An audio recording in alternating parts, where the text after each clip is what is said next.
What's happening? What the fuck? Oh shit, she's running. Vengeful with the run. Not the ancient. Skyrath with a deep breath of sigh from this vantage point. Oh shit. What is going on? Base race. Base race, who's gonna win? Vengeful support or Skyrath support? Oh my god. Oh shit. It's a tiebreaker. Radiant versus Dire. Oh, it's actually a tiebreaker. What the fuck? What? Holy shit. What? Oh, I died. I felt that. Oh shit! The world is being destroyed! The tectonic plates are shifting! Whoa! What is that? The gates of hell? Oh. Oh, I'm gonna pass out. New Frontiers gameplay update 7.33. It's not 80 or 40. Excuse me. Holy shit! What the fuck am I looking at? Ah, a new map, a new map finally. I'm so sad. Let's read this first. Sometimes Dota gameplay patches are small. Sometimes they can get pretty big. This one is huge. Let's get all the things you were probably expecting. Balance changes, new items, hero reworks, UI improvements. But we also included a few changes you probably weren't expecting. Like a new hero attribute type. And brace yourself. The map is now 40% bigger. I'm gonna throw up. That is so good. But all these new gameplay features won't matter if the match you get into isn't a good one. Oh, that is too real. That hits home, dude. That hits straight to the heart. So we're also shipping some much needed matchmaking improvements. I wanted that for such a long time. Finally. Oh, finally. Mr. Me Too, man. Excited? Confused? No, I'm literally dying. Head on over to the New Frontier update page for all the details, but don't head over just yet. Read this sentence first. Excuse me, my voice is going. The Berlin Major is on April 26th, and fantasy play cards are now available. Now go, here's the link again. No, do I have to? Can I not see here? Please let me see here. Okay, guys, I need to take a breath and let me drink some water. 40%? Yeah, that is insane. Got new anti-aliasing and high quality texture. Please don't spoil it, buddy. Let me read it. Murloc. Please wait, guys. I'm not joking, guys. Literally. By the way, 69 viewers. Nice. Alright, let's continue. I literally cannot breathe right now. Hold on, guys.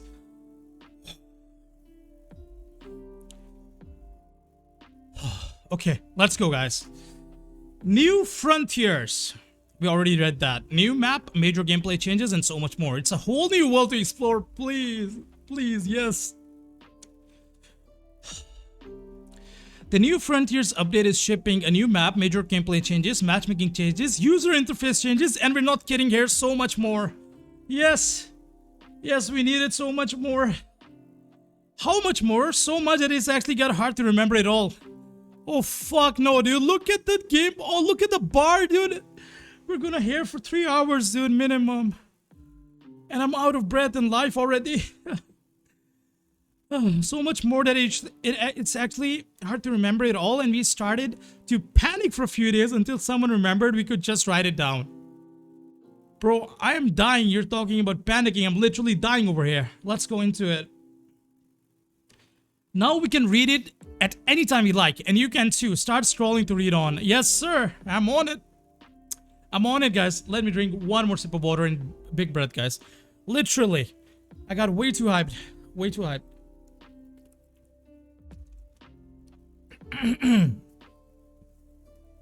Alright.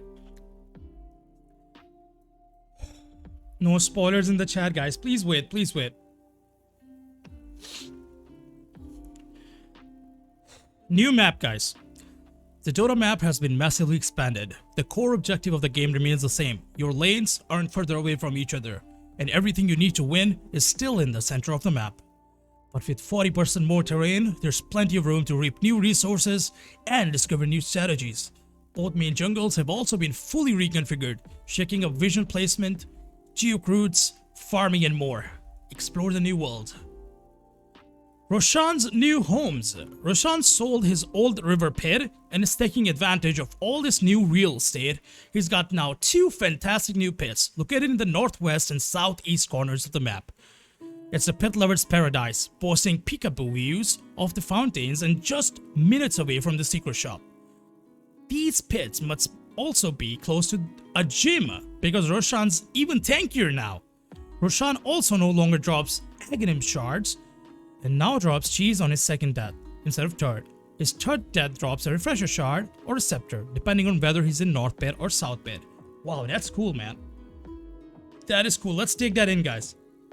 We have 2 homes for Roshan. One east and one on the west. Alright, let's move on. Twin gates.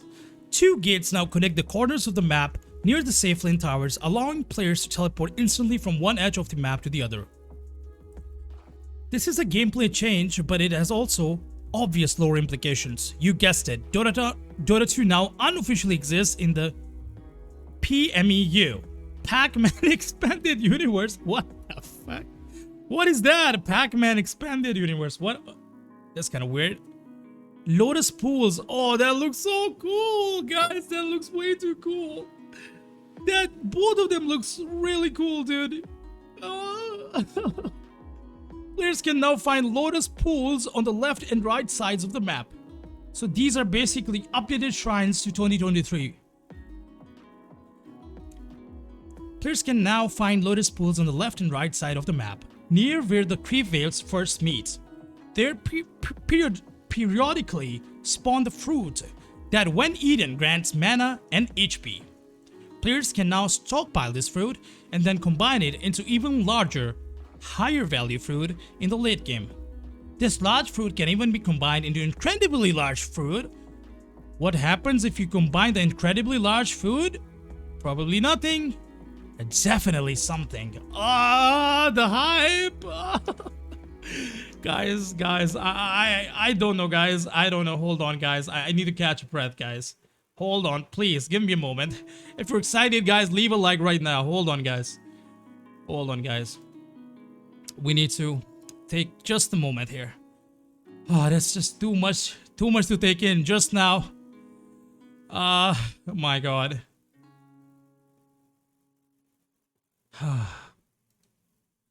Okay. All right.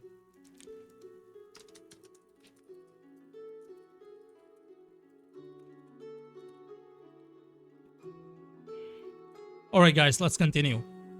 Tormentors. These 2 powerful neutral creeps spawn near each base after 20 minutes and both have a belly full of Aghanim shards.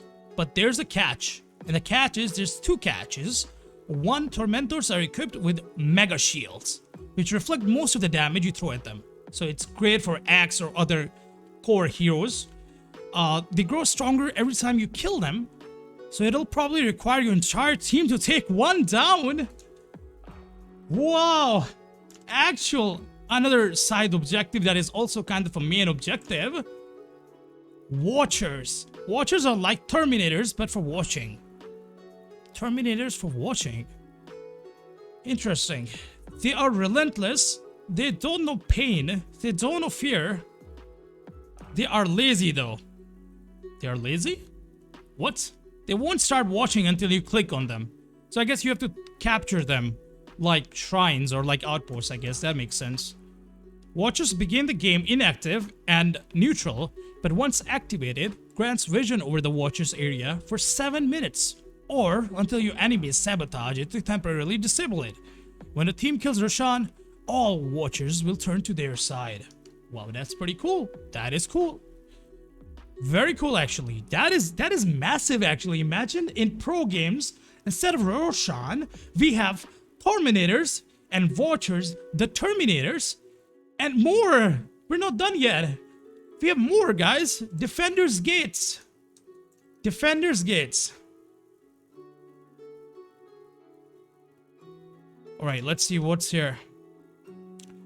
Defender's Gate combines the sparkly high fantasy of Dota with the practicality of doors on your house that you can lock when you go to the grocery store to destroy its ancient. It's a backdoor to your base with a handy force field that lets your team through and keeps the enemy out. So no more base diving. That's kind of a disappointment, dude. I loved base diving and dying and feeding and throwing the game. I guess I won't be able to do it now. Not as effectively, at least. Excuse me.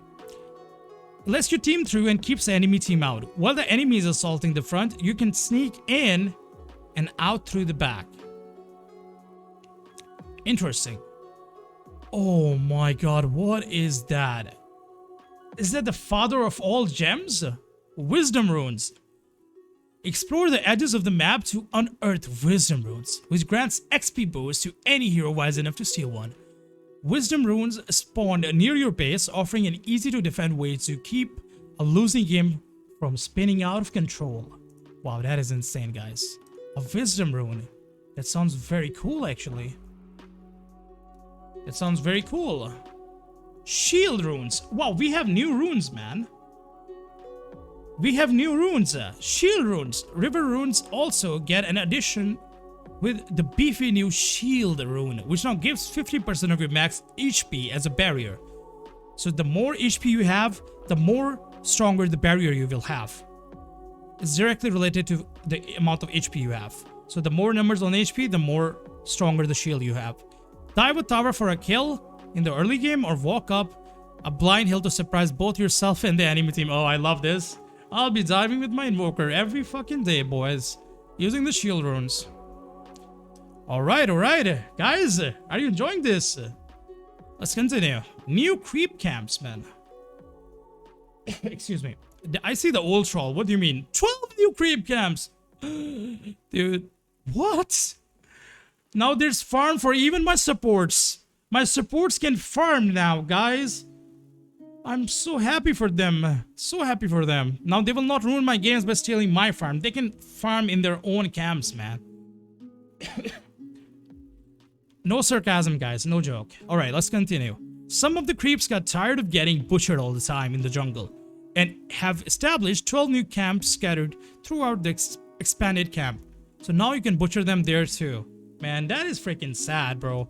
They definitely need to buff the golden XP that these camps give, but since there are more of them, I don't think they will.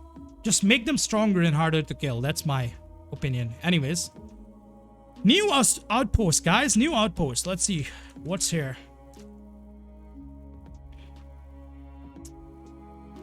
Alright. Hold on a second. The new expanded map features 2 new outposts. The original outposts have been moved to the new locations, which raises the obvious question of whether they're truly the original outposts. Nice try, Socrates. They are. Oh, nice. That is a philosophy joke, guys. You have to be 6-head to get this. I'm sure everyone in the chat got it, right? Okay, guys. We're gonna take a moment here. Again, major gameplay changes. We need a breather. Please wait, guys. If you're enjoying the stream, leave a like and subscribe, guys. Hold on. Let me get some water again. We don't want to die on the patch date, right? Alright, guys. Major gameplay changes. The new Frontier update introduces major changes to your favorite heroes and systems. In fact, our legal department advised us to tell you that this gameplay section is so densely packed with meta-defining new features that you should read them slowly over the course of the next few weeks so you don't get overstimulated and have to call the fire department. Dude, I have to call 911. I'm gonna have a heart attack, dude. That's for sure. Thank you for subscribing, by the way. Appreciate it. We're close to reaching our goal of 410 subs, by the way. Anyways, let's continue. Major gameplay, yeah. Not fire department, dude. 911 for me. What is that? Is that a Wisp Arcana? What was that? That's kind of weird. New hero attribute type. Oh my god, a new hero attribute? What's this about? Wait, hold on. Let me change the place of this thing. Just a second, guys. Please hold on. It's not this one. It is... yeah, this one. Can put it here. This is better. Alright, let's continue. New hero attribute type. Wait, guys, I don't think I have enough space. No, I have enough space. I have 10 GBs. Hopefully it will be covered in that. I'm recording this also, so... okay, let's continue, guys. As a fourth spirit brother with released, Void Spirit shouldn't have been a strength, agility, or intelligence hero. To stand apart, he really should have been a new kind of hero. A fourth kind of hero. Excuse me. Introducing Universal Heroes. Oh, dude, what the fuck? Universal Heroes, I think Murta falls into that because she doesn't feel like that she is strength, agility, or like she should be like some ethereal type or, well, new attribute type. Let's see what it is. Universal Heroes, I guess.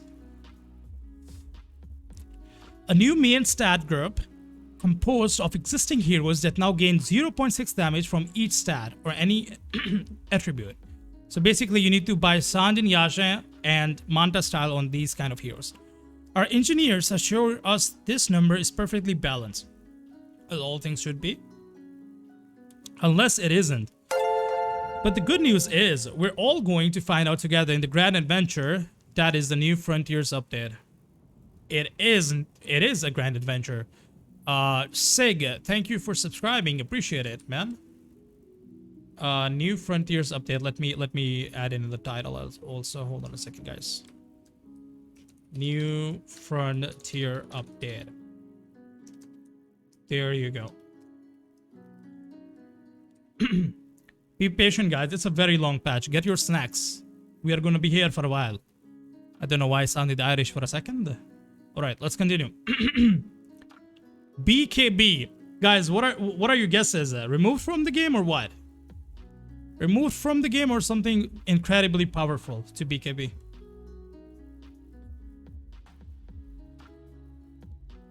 Black King Bar reworked. Activating Black King Bar now applies a basic dispel and grants 50% magic resistance and debuff immunity. While it's active, negative effects from debuffs don't affect you. Plus, you'll have immunity from pure and reflected damage. What? You know what that means? Have immunity from pure damage and reflected damage. It means that the Blade Mail... Wait, it already did though. It already gave you immunity from the damage of Blade Mail though. Don't get it that part, by the way. Maxim, thank you for subscribing. Appreciate it. Black King Bar reworked. Yeah, I've already gone through that. But be careful. If Black King Bar expires before the duration of any of the debuffs will be applied for whatever the duration is left. Oh, what? Effects that pierce magic immunity now also pierce debuff immunity. That is so interesting. I think this is something that you actually have to try to understand. You have to demo it to understand, or actually use it in the game. Activating Black King Bar now applies a basic dispel. So it's not a hard dispel, because it used to hard dispel. 50% magic resistance, debuff immunity. So you won't be affected by debuffs. Like, what kind of debuff are we talking about? Would Pud's ultimate consider as a debuff because it goes through magic immunity? Negative. Plus you'll have immunity from pure and reflected damage. If Black King Bar expires before the duration of any of the debuffs will be applied for whatever the duration is left. Duration of what is left?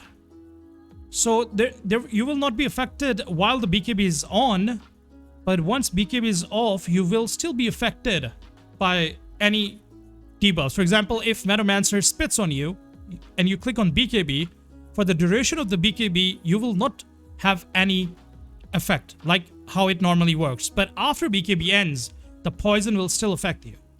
I get it now. Effects that pierce magic immunity now also pierce debuff immunity. Very interesting. Alright, guys. Are you ready for the next chapter? Neutral item drops reworked. Murdering forest creatures used to mean getting a cool new neutral item that usually went to the carry, who usually wasn't you. That's kind of sad for the supports. Or you can grief your cores and just steal their core items. That usually happens. Thank you for subscribing. Appreciate it, Hans. I think we're gonna reach 500 subs today, surely. Anyways, let's continue. You can join the Discord too, by the way, guys. Link in the description. Now, killing a neutral creep randomly drops a token, which lets you choose from 5 available neutral items. Oh my god, this is insanely good. So we can choose whatever we want from the 5 neutral items. We have the token, we go and get what we want. Buy it from the candy store, the candy we like. Feels good, man. That is amazing. I love it. Each token offers a full array of 5 options, so even the last player to redeem their token has a real choice. Wow, guys, that is really cool. But what are those 5 options are available on though? We'll see. Chen buff? We'll see, dude. We'll see. Humble son, love you. Thanks, dude. Appreciate it. Anyways, let's continue. Teams can give tokens to anyone to use. If I'm playing support, I'm giving it to my mid, dude, or my carry. But I don't play support often, so I hope my support will give it to me. But once you select an item, it can't be shared. So divvy your tokens wisely. Interesting. Oh, they did it! I just predicted it, guys. Did I not? I just said that the neutral creeps really need to be stronger. And that's exactly what happened. I haven't read through it. But, you know, you read the title, right, guys? You know what it says, right? Wait, let me update the subs. Hold on. Alright, let's continue. Bro, neutral creep scaling, that's what I wanted. Neutral creeps and their abilities now scale over time. Oh, that is so good for the heroes that actually capture neutral creeps or their abilities like Doom or Chen. It is a big update to those heroes, man. Or an indirect update to upgrades to Helm of Overlord for Lycan or Beastmaster. That is pretty cool, man. Neutral creeps and their abilities now scale over time. Yes, camps will get harder to wipe out as the game go on. Oh man, I love this. I love this so much. But heroes with the ability to control creeps are going to have some serious backup. What? What do you mean? But heroes with the ability to control creeps are going to have some serious backup. Do they mean that because the neutral creeps will be stronger, so it's very good for them, just like as I mentioned? Or are they saying that they have nerfed if you... Like, if you steal the abilities of them, they will be less powerful? I think that's not what that means. Alright, let's continue though. That's pretty cool though. Oh, I see Techies. I see Techies. Guys, if you hit Techies in the chat, especially when it's in the enemy team, type 1 in the chat if you hit Techies. If you hit this sucker in your game, type 1 in the chat, boys.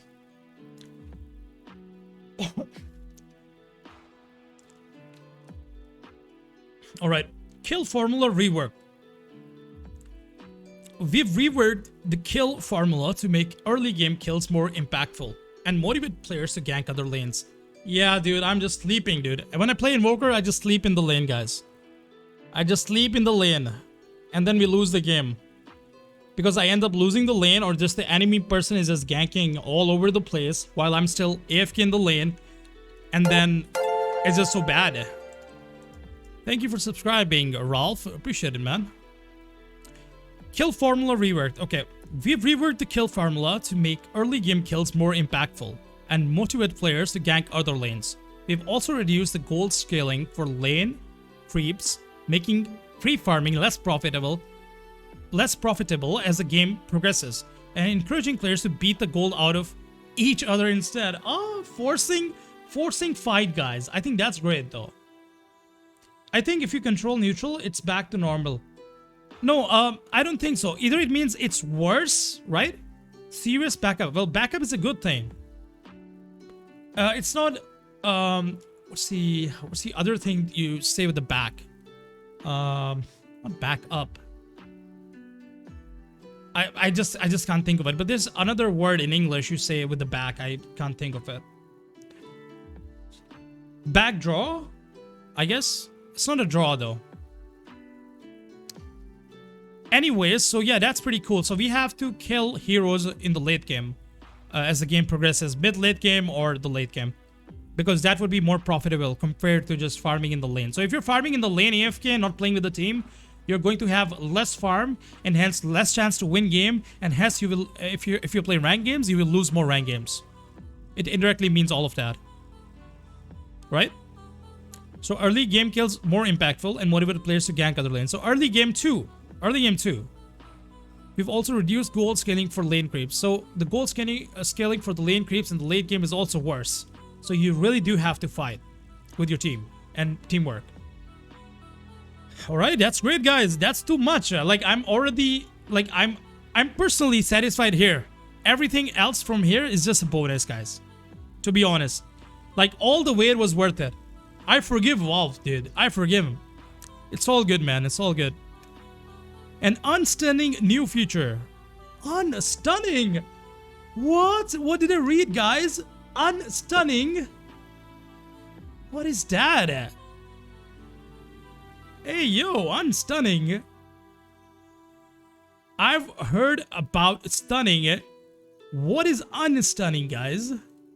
Is it like Lotus Orb or something like that? Man?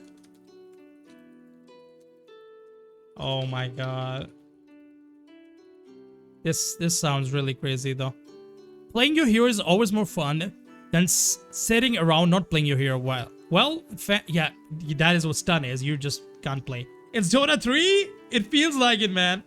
It says that heroes can control creeps. Need to get back in the game. Yeah, it does. It does Skyfall edits. Alright.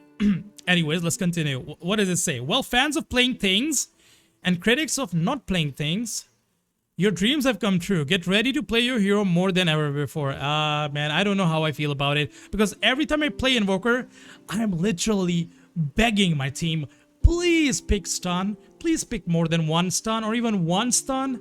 But in my rank, nobody goes for stun, man. They all go for right-click damage or magic damage, like nukers, but not enough disablers. An enemy team always go for stun, or usually more than my team, and then they freaking win, dude. Stuns win you games.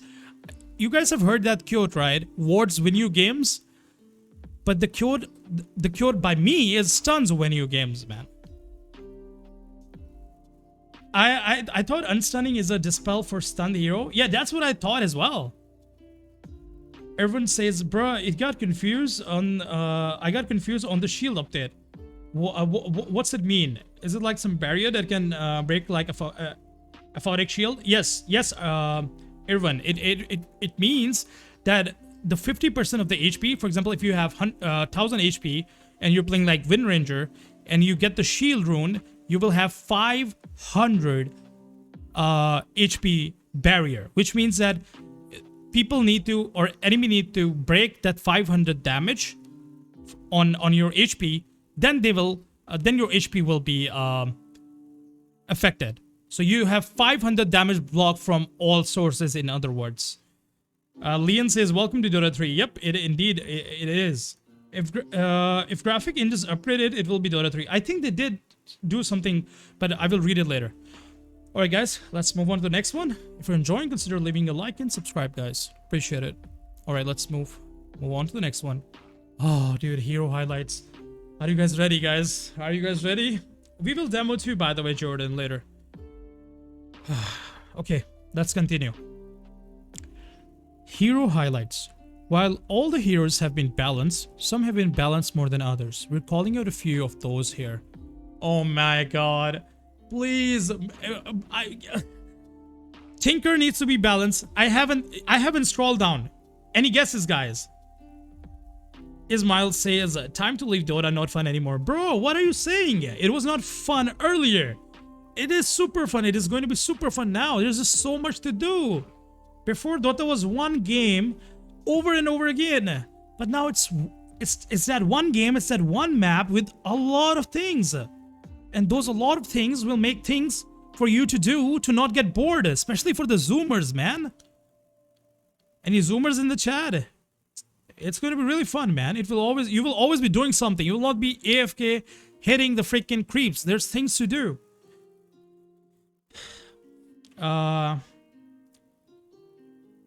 Okay, it is just me or he's doing it too slow. I am doing slowly, guys. Kamran, I'm doing it slowly because I'm appreciating it and taking it slowly. That's the only reason. And it's a very long patch.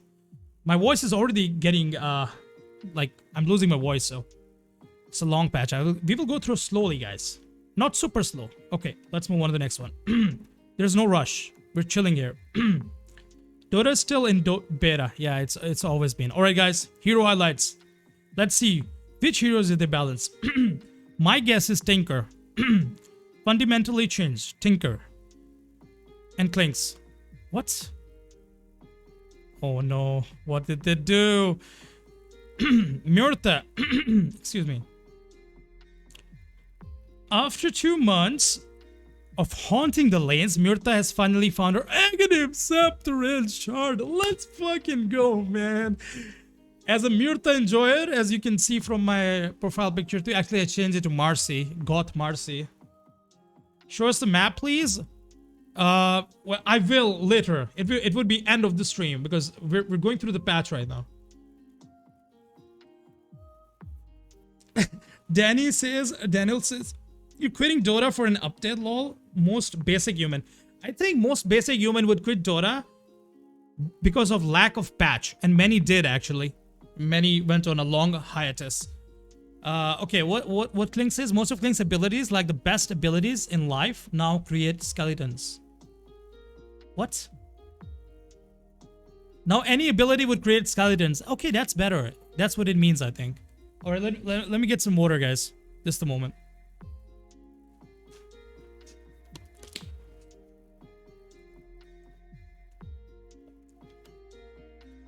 By the way, guys, you can link me some music if you want to hear in the background as I review the patch. Clinks. Most of the Clinks abilities, yeah, we've already gone through that. All right, let's see. Oh, okay. Guys, they have mentioned what it is. What it is. All right. Deadshot. Added to Captain's mode. Oh my god, so it will be played in pro games. All right, let's read Murta first. Deadshot. Ricochet fear duration decreased. Oh, dude, why would you nerf it, dude? It's already nerfed a lot. Duration decrease is part of the comprehensive disables reduction. Oh, that makes sense, though. That makes sense, actually. The calling. Silence duration decreased. Duration decreased. Dude, all debuffs duration decrease, right? Duration decreased from 10 seconds to 7, 8, 9, 10. That's not such a big nerf, though. Pierce Will, now upgradable Aghanim Scepter, grants 30% spell life steal for the duration of Pierce the Will. Murta permanently gains 2 spell. Oh my god. Murta permanently gains 2% spell damage amplification every time she kills an enemy hero during Pierce of the Will. Oh my god. Or any enemy hero that dies within 925 units. You know what that means? Bruh, it means... Guys, I'm gonna read it slowly, okay? We're in no rush. It's a long patch, and I have to read a lot, okay? It won't be too slow, but it would be just at a normal pace. And I'm really happy and enjoying it, guys. Please, no rush. This is not a Zoomer-friendly stream, okay? You have lost a follow. What? You have just lost a follow? You're so slow, bro? Alright, that's unfortunate, man. Anyways, let's focus. Parting shot. Oh, wow, new thing. It's a shard, right? Because that was the Aghanim. Aghanim shard was that. It's like Stark, dude, but better. Parting shard. New ability granted by Aghanim Scepter. By the way, tell that to Purge. You're too slow. I'm not doing a 10-hour update of this, guys. Chill. I'm not Purge, guys. It's not 10 hours. It's going to be done in 3 hours or less. New update granted by Aghanim Scepter. Myrta shoots an allied or enemy hero in their soul, separating it from their physical body for 4 seconds. The soul is pushed 150 units on separation and is untargetable, muted, and disarmed. And invulnerable. The body is stunned for the duration and has 50% damage reduction. After this effect, the soul is forcefully returned to the body, which applies a strong dispel, removing the negative debuffs and stuns. The soul survives until the end of the effect, even if the body dies. Does not deal damage to allies, and Myrta can't target herself. Damage is 300 and mana is this. Very interesting. Okay. Let's see Klings, guys. It's not that bad, but it's not that good. It's kind of weird. This one is kind of weird, not gonna lie, guys. Guys, don't spam. Yeah, new ability, man. New ability. That's Aghanim ability. The shard is great. The shard is really good, but I don't know about this one. I don't really like it that much. Alright. Klings. Most of the Klings abilities, like the best abilities in life. We already gone through that. Base damage increase. That is good. Base strength increase. That is good. Searing arrows ability removed? What? Strafe. New basic ability. Klings and his burning skeleton archers in 1200 AoE gain bonus attack speed and attack range. Attack speed bonus is 100, 140, 180, and 220 for Klings and 50% for the skeletons. Finally, dude! He had the most useless Aghanim Scepter in the game! Forever! Forever, man! And finally, now the skeletons would be better. Kling's dead hero. Hope to see him at the pro scene again. Yeah, I think it will be. That's very different now. It's not the same hero that we know and love. It's different. Casting Strafe does not break skeleton walk invisibility. That's cool. So you can cast it while invisible, which is pretty cool. Tar Bomb. Reminds me of Sar Bomba, but it's Tar Bomb. Alright, interesting. Because fire arrows and then Tar Bomb. What is this? New basic ability. Unit targeted. So you target a unit by this ability. Klings throws a projectile that deals 40 to 100 magic damage on impact, commanding Klings and all burning skeleton archers in range to attack the target. Wow, so you can manually select to attack the target. And I think now the skeletons can attack the creeps too, maybe. Archers in range to attack the target. The 275 radius area around the target is also covered in the tar for 5 seconds. Wow. Any enemy that walks across the tar gets slowed. Wow, they are slow too? I guess it's tar, so it makes sense. It is sticky. They remove the searing arrows. I mean, that is true, but it's different. Maybe it's still strong in a different way. So I think they just removed the way Klings worked. I don't think it's necessarily bad. Because the skeletons were bad of Klings, right? So nobody ever went for... If you want to win game with Klings before this patch update, what did you do? You did not build Aghanim or Aghanim Shard. You would always go for multiple Daedalus and even Rapier maybe in some cases, and increase your range as well, and Glepner. But now you have another way of playing Klings. I like that. It's not that bad. But I'm kind of worried that how will the Immortal work for Klings? I have Klings Immortal, right? And Klings Immortal affects the second ability, the arrows. And now we don't have arrows anymore. So what will happen? I don't know. Any enemy that walks across the target slowed. Additional more damage as well from all effects by Klings or his burning skeleton archers.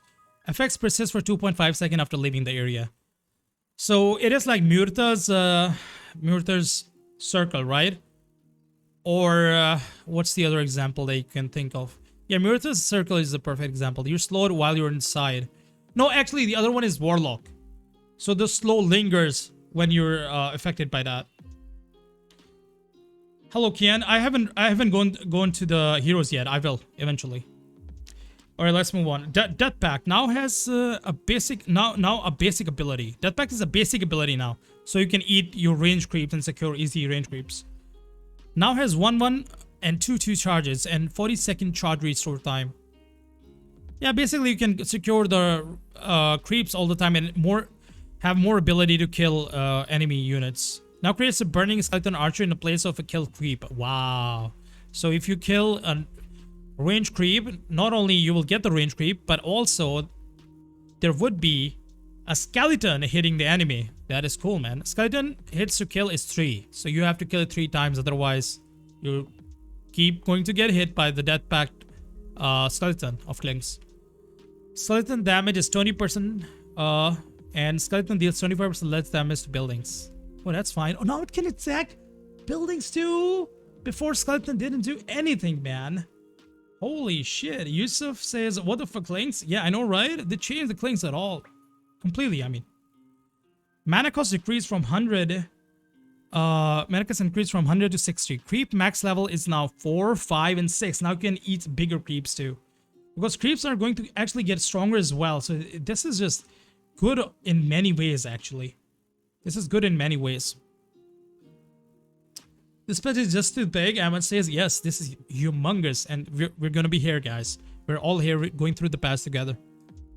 Skeleton Walk. And now an ultimate ability. Now, this is an ultimate ability? That's kind of weird. It's like giving Ricky at level 6 the invisibility. It's just like that. Now an ultimate ability during increase, duration increase from 25 to 40 seconds. Okay. 35 to 40. Bonus movement speed, rescale, mana cost. Now summons 2 to 4 according to the level. Burning skeleton archers. Only 1 pack of skeletons from this ability can exist at a time. So you cannot refresh and spawn more skeletons. So that's fine, man. That's fine. Burning barrage. You still have that, right? Burning barrage, you still have it? Oh, you have strafe and burning barrage. So what is strafe then? New basic. It's a new ability. I think. Oh, I get it. I get it. Strafe is the arrows, guys. We missed it. Strafe is the arrows. You will just get more attack speed during that. Burning barrage. Now granted by Aghanim Shard. Oh, it's by Shard, not Aghanim Scepter. That's very cool. Also, douses enemy in tar bomb, so they're slowed and takes more damage. Range is 850. That's pretty big, man. Damage per arrow is 65%. That's insanely good, man. The talents have changed. 20 searing arrows damage replaced with 20. Tar bomb bonus damage. Talent Death Pact Steel Creep abilities replaced with +1 Death Pact charge. Whoa, what? You have 1 more charge? You can eat 2 creeps? What? Really? I think that's what that means. 2 charges. Oh my god, dude. They made this hero godlike, dude. Death Pact health replaced with +75 attack range. That is good because you're spawning a lot of skeletons. And you already have 2 charges of Death Pact. 75 attack range, so more range for the skeletons and for you as well. 3 burning barrage arrows replaced with 40 strafe attack speed. Oh my god, the attack speed would be crazy now. +125 attack range replaced with +200 Death Pact held. Burning barrage damage replaced with -7 second strafe cooldown. In level 25, talent searing arrows multi-shot replaced with tar bomb. Multi-shot. What? Anytime Klings attacks an enemy covered in tar, he will also attack a random enemy within his attack range. That is crazy, dude. That is really good. Oh, there's more changes to more heroes. Oh. I thought these were the only 2 guys. Are you ready, guys? Arc Warden and Ogre Magi, next one. Oh my god, guys. If you're enjoying, consider leaving a like and subscribing, guys. We're aiming for 500. Let me change the goal also. Hold on. We're aiming for 500 today because this patch is too massive, guys. Let's see where we at right now, though. We're at 437. We're pretty close, guys. Surely we can reach it. That is insane, guys. 437. There we go. All right, let's read, guys. Arc Warden and Ogre Magi. This was such a broken hero, especially when Smurfs picked this shit.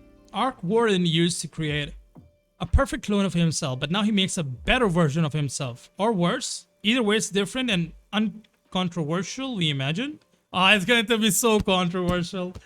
I love the sarcasm. Whoever wrote it is a one witty dude, man. or do that. Ogre Magi is too dumb to be an intelligence hero, so he isn't anymore. What the fuck? They really diss him so badly. They literally, you know what they said? They said that there's not even one single brain cell underneath their scalp, dude. If you open their heads, there's not even a one microscope scale of gray matter. Oh my god, that is... Dude, why would you diss Ogre like that? What did Ogre ever did to you? I think this is personal, man. I think whoever wrote this patch got destroyed by Ogre Magi supports. Definitely, man. That is way too harsh, I would say. Alright, facts? That's too brutal, man. Alright, let's see Arc Warden. Let's start from Arc Warden. All Tempest Double's abilities are replaced with Tempest version of Arc Warden's abilities. Tempest versions of Arc Warden abilities. The Upheaval has attuned the Arc Warden to the Ancients. When playing on the Dire side, Arc Warden will have the Tempest abilities by default and his Tempest Double will have its normal abilities. The condition is temporary and will go away once Zet adapts to the new paradigm. Wow! That is cool. Flux. 10 out of 10, Slacks and his own personal team. Feels weird, man. Tempest version provides higher damage, but lower movement speed penalty to the enemy. So you're more damage per second, but lower movement speed penalty. So you can run faster, but it will deal more damage. Magnetic Field Tempest version provides 150 attack range, adds 20 to 80 magic damage to attacks made by allies. Wow, so if you're inside it, you would deal 80 magic damage on top of your normal hits, I guess. From the field and has an increased duration. Yeah, that's fair. No more mana for skill? Yes, sir. No more mana. No style. Isn't that crazy? Spark Wraith. Tempest version has a shorter activation delay.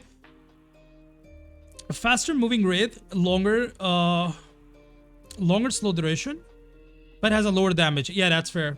The damage needs to be nerfed, but shorter activation delay, it will instantly activate though. So if you're trying to hunt someone, for example, if there's two Smurf, right? And there's a Smurf in your team and in the enemy team. And the Smurf in your team is playing Arc Warden. He can easily catch Tinker now by using his Spark Wraith. Or anyone actually, even Monkey King especially. If he's on the trees, he can just use Spark Wraith and it will instantly. Just like that. By the way, I'm, you know. Wait, hold on. Longer slow, yeah, I'm correct. Tempest Double cooldown decrease 60 to 40 seconds from 56 to 40 seconds. Tempest Double cooldown decrease from 60 to 40 seconds to 56. Yeah, we've already gone through that.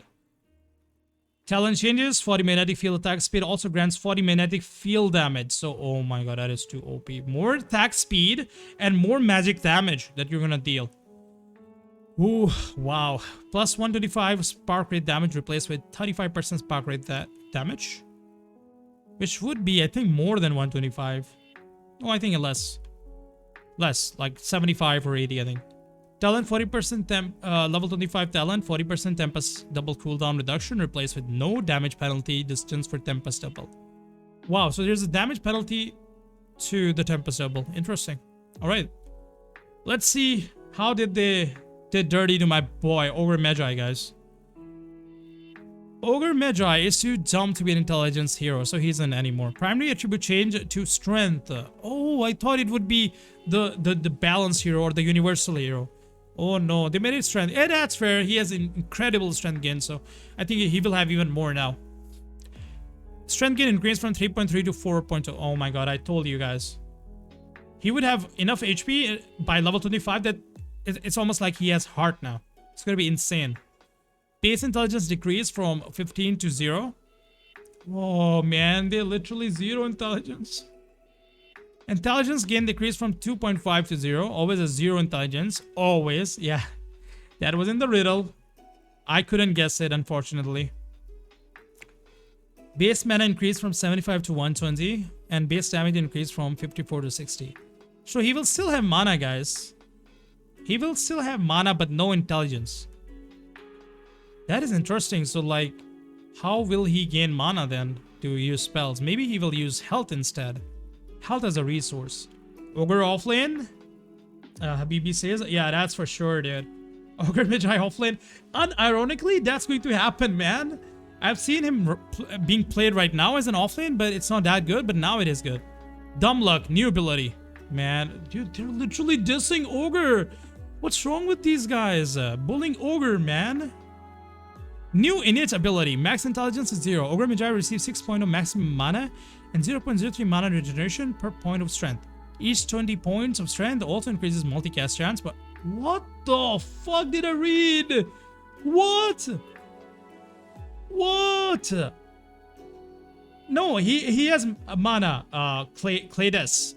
He has mana, but it would be based on strength instead. So the more strength you have, the more mana you will have, mana regeneration, mana points, and the biggest thing is the multicast chance will increase the more strength you have.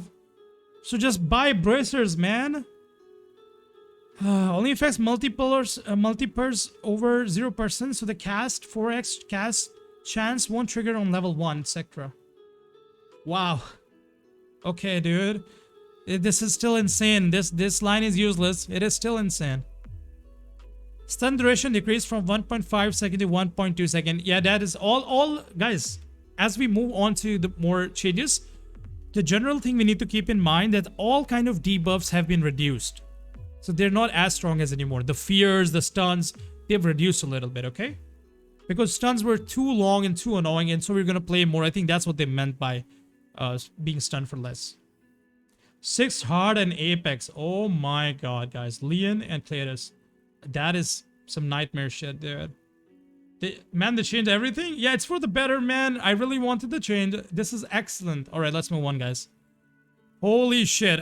Are all heroes included here, guys? They made big changes to all heroes. Let me get a sip of water, guys. By the way, get your snack, guys. It's a long patch.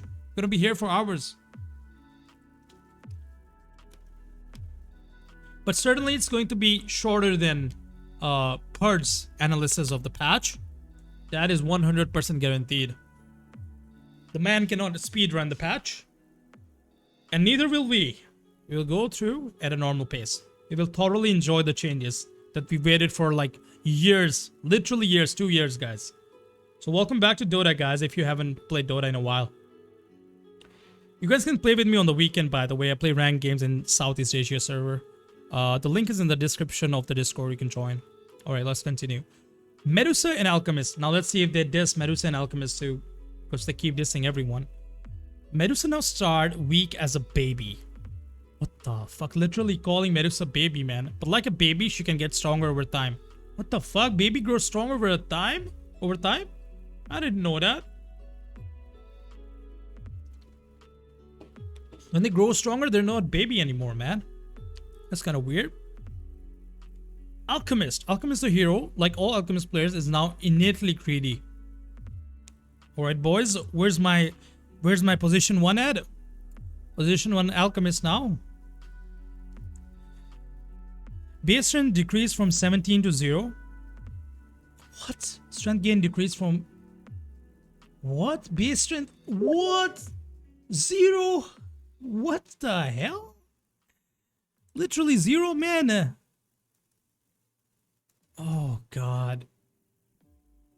Literally, like, everyone's gonna farm and feed on the Medusa, boys. Strength gain decreased from 1.5 to 0. Oh my god. Intelligence gain decreased from 3.4 to 3.7. Increase, sorry. Yeah. Mystic Stake, mana cost decrease. Scepter Stone, bonus duration decrease. Yeah, as I said, all stunning kind of abilities, debuffs have been reduced. Mana Shield ability reworked, now a passive ability. You know what? That is great. That it's a passive ability now.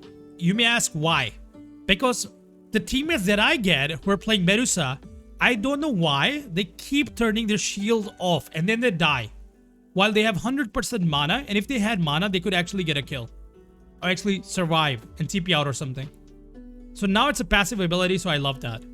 So I don't have to spam that. You can actually click on it to activate it. Because some people actually don't even know. And by the way, if you're wondering what the rank is, You can see on the top right, that is my rank. And it's really depressing. Creates a shield that absorbs 98% incoming damage in exchange of mana. What the fuck? And the ability can be upgraded up to level 5. Dude, what is that? Passive can be upgraded up to level 5. Do you guys understand what that means? Bro, I'm just saying, guys. I really wanted a buff to Invoker, and I think there's going to be a buff to Invoker, and it's going to be incredible. It's going to be insane, guys. I'm literally ready, man. Literally ready. Damage per point of mana is this, and bonus mana is this.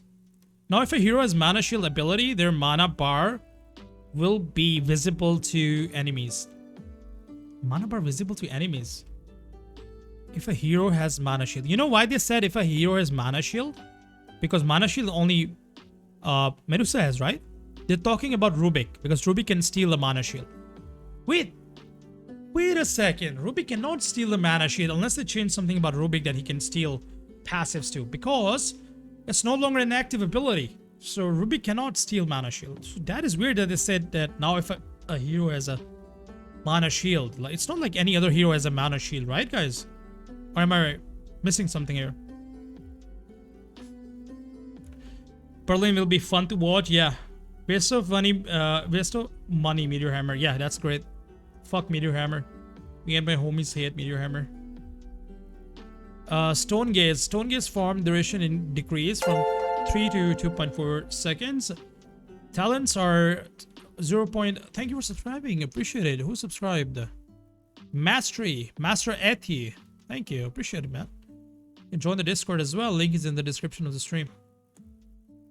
Okay, let's see. Level 10 talent is 0.5 mana shield damage per mana, replaced with 5% stone gaze bonus physical damage. That is useless. That is trash. That is like having a blight stone. Something like that.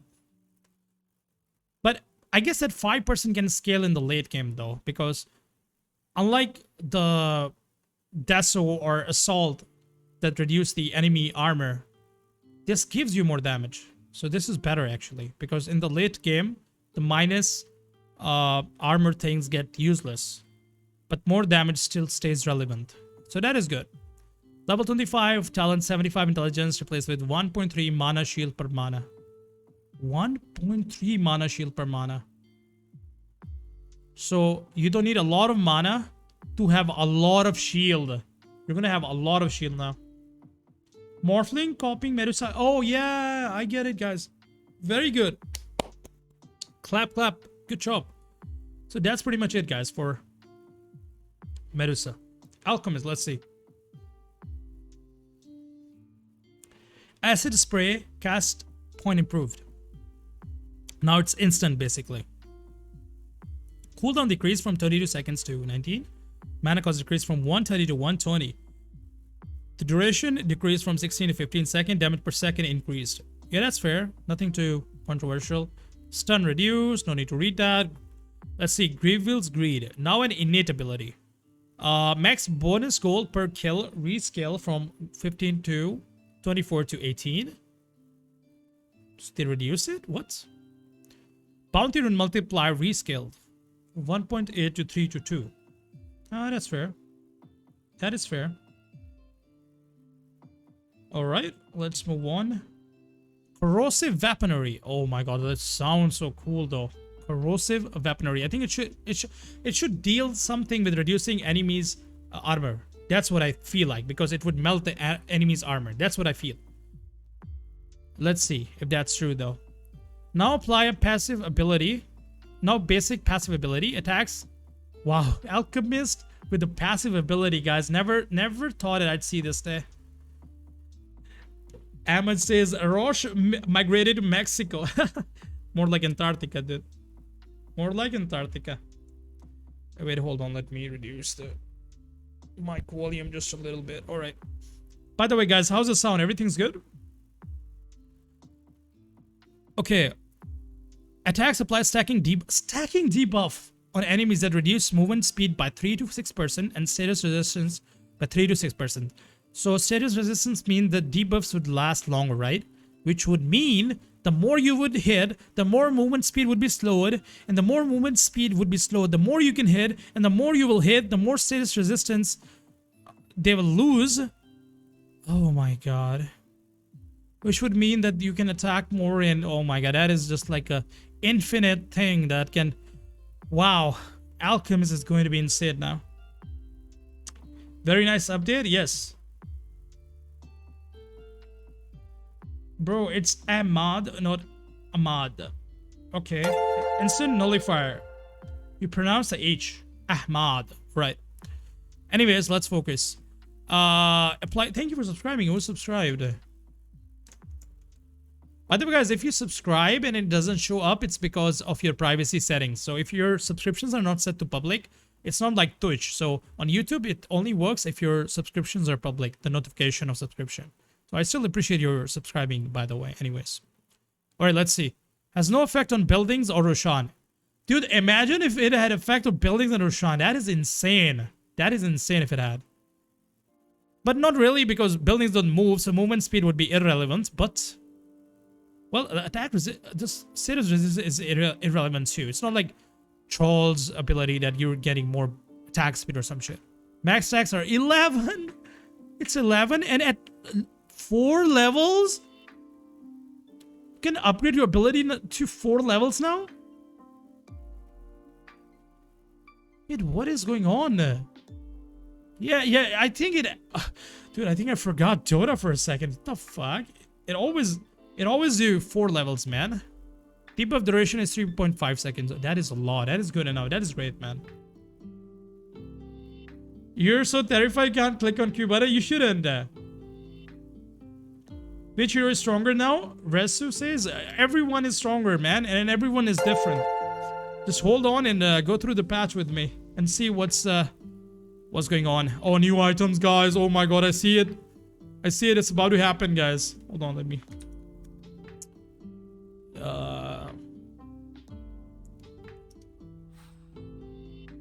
That was a fail. Never mind. Bonus health region increased from 50 to 100 to 50 to 110. That is insignificant, really. Talent, level 15 talent damage per Gravel's Greed stack increased from 1.5 to 3.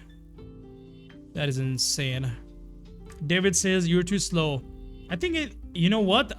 Wait, hold on. Let me just...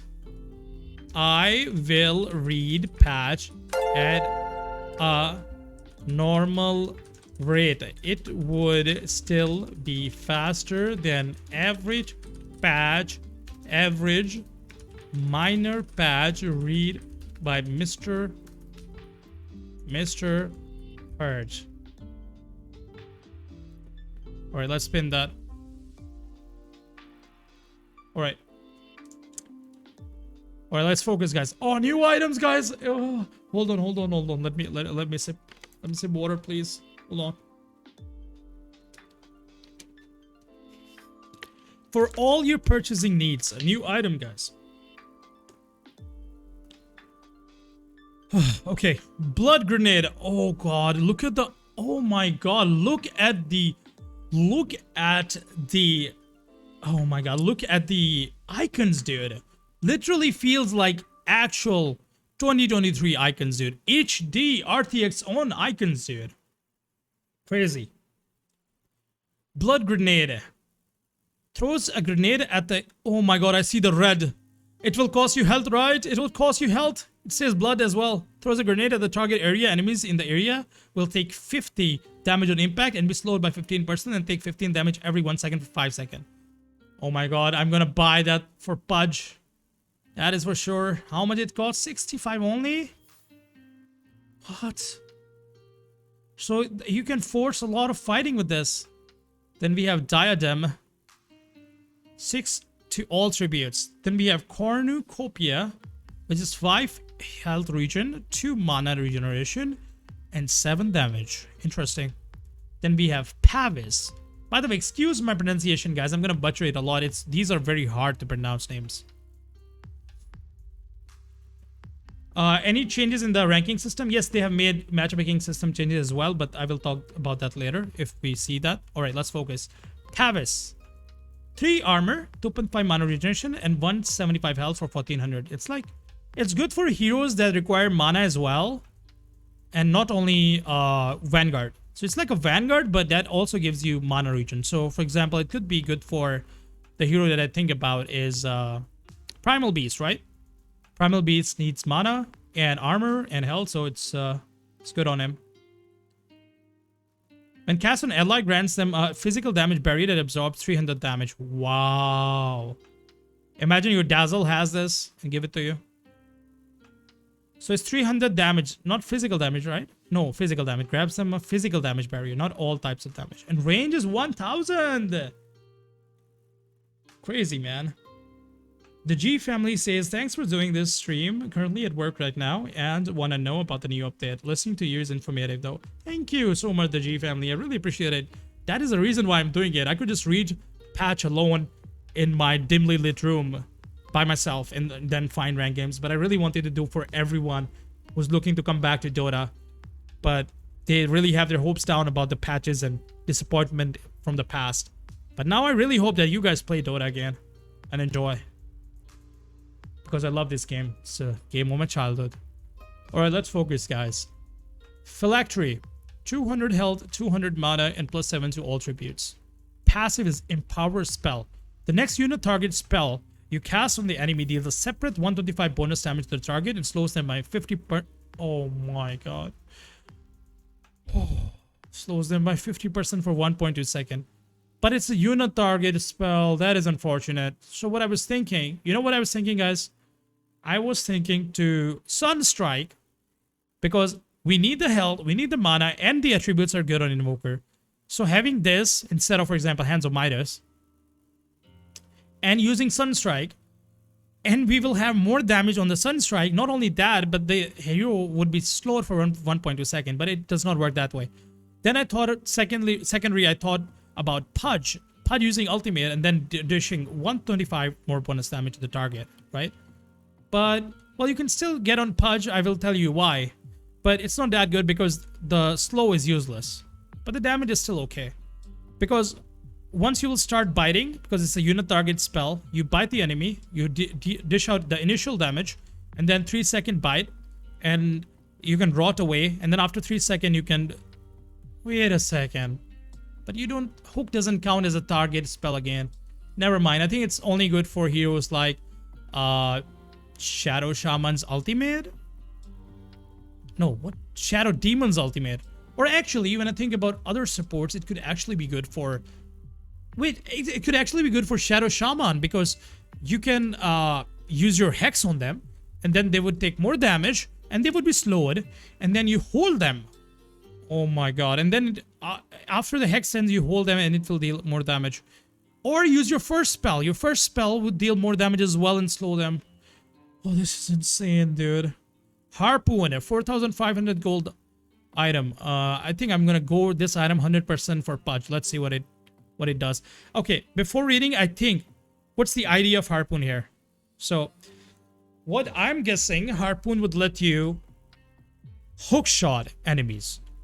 Harpoon would not be like hooking them and bringing it to you, but hooking you and bringing you to them. That's what I think. Let's see. Okay, what it gives you. 15 attack speed, 15 damage, 20 strength, 10 agility, 16 intelligence, and +2 mana regeneration. That is cool. Thank you, Mike, for subscribing. Appreciate it. We're getting close to the goal of 500 subscribers. I really appreciate it, guys. It really means a lot. Alright, let's see. Active is draw forth, 19-second cooldown. When targeting an enemy, fire a harpoon at them. That pulls you and the target closer together. So not only you will get close to them, they will get close to you. So you will end up in the middle, right? The guy's gonna come to you, you're gonna come to the guy, and you will end up in the middle. That is so interesting, man. I guess I will do that. Oh, bro, that is so good on Pudge as well. Imagine, an enemy's escaping. You don't have your Aghanims yet, right? So you already hook an ulti, but they're escaping. They have more movement speed, or they use Force Staff. But guess what, bro? You harpoon. You use harpoon. Well, by the way, by that time, I'm sure you will have the Aghanims. But still, it's a complementary item to those basic heroes like Slark with the Aghanims. So you use a harpoon, and then they will come into your rot range again. And you can rot some more. That is cool, man. I like that. And there's a passive, Echo Strike. Causes melee attacks to target twice in quick succession. The double attacks apply 100% movement slow for 1 seconds on each strike. Double attack, the double attacks. Attack twice. Twice, not once. Twice is better than Legion Commander thing. And what's the cooldown on that? So what's the cooldown on the passive, man? Causes melee attacks to attack twice in quick succession. It's a passive though. What's the chance on that? I don't get it though. Do you guys get it? What am I missing? Read the patch, man. No need to over-explain it. So read the pinned comment. Alright, let's see. Other one. Dispressor. Oh, by the way, it can actually work good on Primal Beast too, right? It can work on Primal Beast too. Other item, guys. Looks pretty cool. 20 intelligence. 10 intelligence, 20 agility, and 45 damage. That's pretty cool. And the active is Suppress. 75 mana and 15-second cooldown. If targeting an enemy, slows it for 4 seconds. That is a very long slow. That is a very long slow. Why? Because they nerfed all of the debuffs, and for some reason, this item, well, this is very expensive item too for 4 seconds slow. Both movement speed reduction and increase start at 100% and gradually decreases to 0 over the course of the buff duration. Both movement speed reduction and increase. Targeting and slows it for 4 seconds. 100% gradually decreases over the course of the buff duration. Don't quite get it. So do you get movement speed bonus and they get reduced, and over the time you get the bonus from you gets reduced and the debuff on them also gets reduced? A little bit confused right now. 600 range. If targeting an ally plays a basic dispel and increases their movement speed by 100%. Oh, now it makes sense. So if you use it on an ally, their movement speed will be increased by 100% and makes them unslowable for 4 seconds. Yes, the movement speed buff is decreased to 0 over the course of the buff duration, so it eventually slows down the buff. Interesting. And the passive is Mana Break. Each attack burns 40 mana from the target. Also, this could be Diffusal Blade's upgrade, I think. It really needed an upgrade, and it's a pretty cool upgrade. I can't wait for what the fuck Dota what the fuck videos. Yeah, that is pretty cool. I can imagine in my head. It's going to be crazy. There's going to be a lot of bugs too, by the way. I think when I click on start after going through the patch, bro, there's going to be an update fixing something very crucial. Okay, anyways, burns 8 mana per attack from melee illusions and 8.0 mana. So it's same for range as well. And you can basic dispel as well. Very cool, very cool. New neutral item. Guys, are you ready for the new neutral items? I know I'm ready, guys. Alright, let's begin, guys. New neutral item, guys. We're tossing 7 all new neutral items to the mix and bringing back some old favorites. Oh, they're doing it, guys. They're bringing back the old neutral items. Any guess which ones?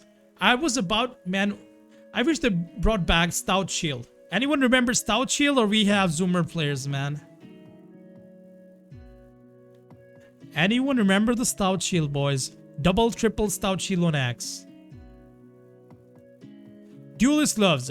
Plus 10 damage. Passive is Boldness. Grants 15 attack speed as long as there are enemy heroes within 900 units.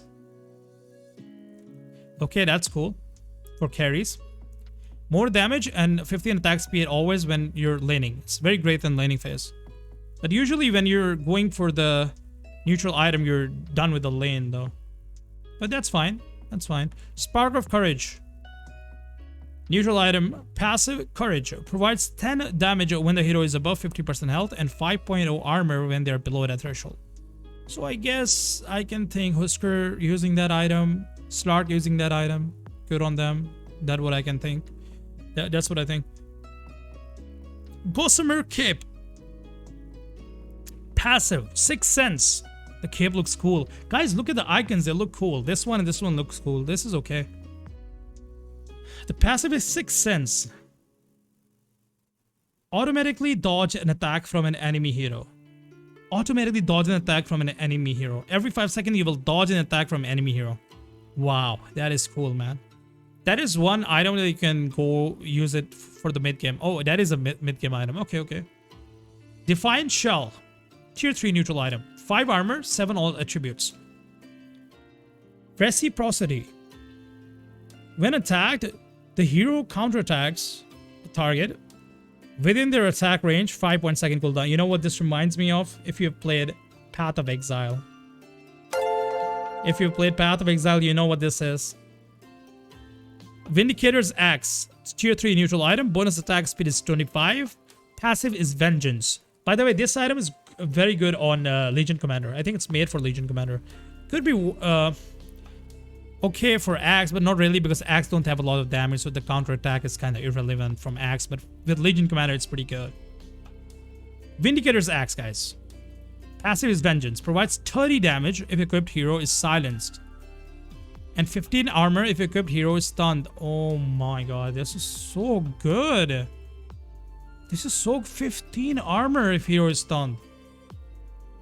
This is excellent. Another Dandelion Amulet neutral item, tier 3. Bonus movement speed is 25 and bonus mana is 300. By the way, thank you for subscribing. Appreciate it. Reaching the goal of 500 subs, guys, means a lot. Passive is Magic Damage Block. Every 12 seconds blocks up to 300 magic damage every 12 seconds. 300 magic damage. From the damage instances over 75 damage. I mean, in that point of the game, when you have tier 3 item, I mean, there's no 75 damage from anyone. Not even neutral creeps, it's more than that. Because now the neutral creeps actually scale. By the way, Thorin, we have gone through the Aghanim Scepter upgrade already, by the way. For Myrtha. It's okay, it's not that good. The shard is good. Okay, so 300 magic damage block every 12 seconds. That's a lot. You will live longer in a fight because the fastest fight is still about 30 seconds. A team fight. So you'll be able to block at least 2 times, if not more than that. Oh my god, that looks so cool. Look at that. I want to buy that on Invoker. Let's see what this is. Martyr's Blade. Tier 4 neutral item. 20 magic resistance. That feels very underwhelming, but this should be pretty big. Let's see. Active Martyrdom. Redirected 20% of all damage dealt to your allied heroes within 900 radius towards you for... Oh my god, so you can buy this and Blade Mail, bro. Oh, my brain, guys. It's about to explode. What the Guys, do you know what it means? But it's only 20% though. But 20% multiplied by 5 is 100%, dude. Oh. So if you're... Oh my god. If your allies are getting hit by enemies 5 times, all damage, all sources of damage. Do you understand what it means? So you click on it, all damage that is being dealt, well, 20% of all damage is going to you, right? And then you click on the Blade Mail. So you're turning 100% damage overall to all of them. 20% to each hero, man. Oh my god, this is insane, dude. Wow. That is some creative as shit, man. For a Spirit Breaker and Shard and Bristol, oh my god, yes. On Centaur as well, because he already has damage return or some shit, man. Oh my god, guys. No. Matchmaking update. Finally. 2 fucking years. Actually, not only 2 years. 10 years, man. It feels like 10 years. More than 5 years. No strong update on matchmaking. This better be good, my guy. This better be good. I'm tired of playing like and with animals. I guess the chat can relate, man. Too many zoo players, if you know what I mean. And I don't mean Chen. I mean literal animals. Anyway, let's focus. Alright, guys. Get ready. Matchmaking. What it could be, man. What it could be. Oh, let me take a deep breath, guys. Oh, matchmaking. Let's be honest. There are 8 billion people on the planet. And 99% of them are terrible at Dota.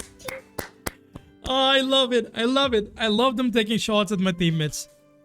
Hey, wait, 99.99%. Of course, I'm in 0.01%, right?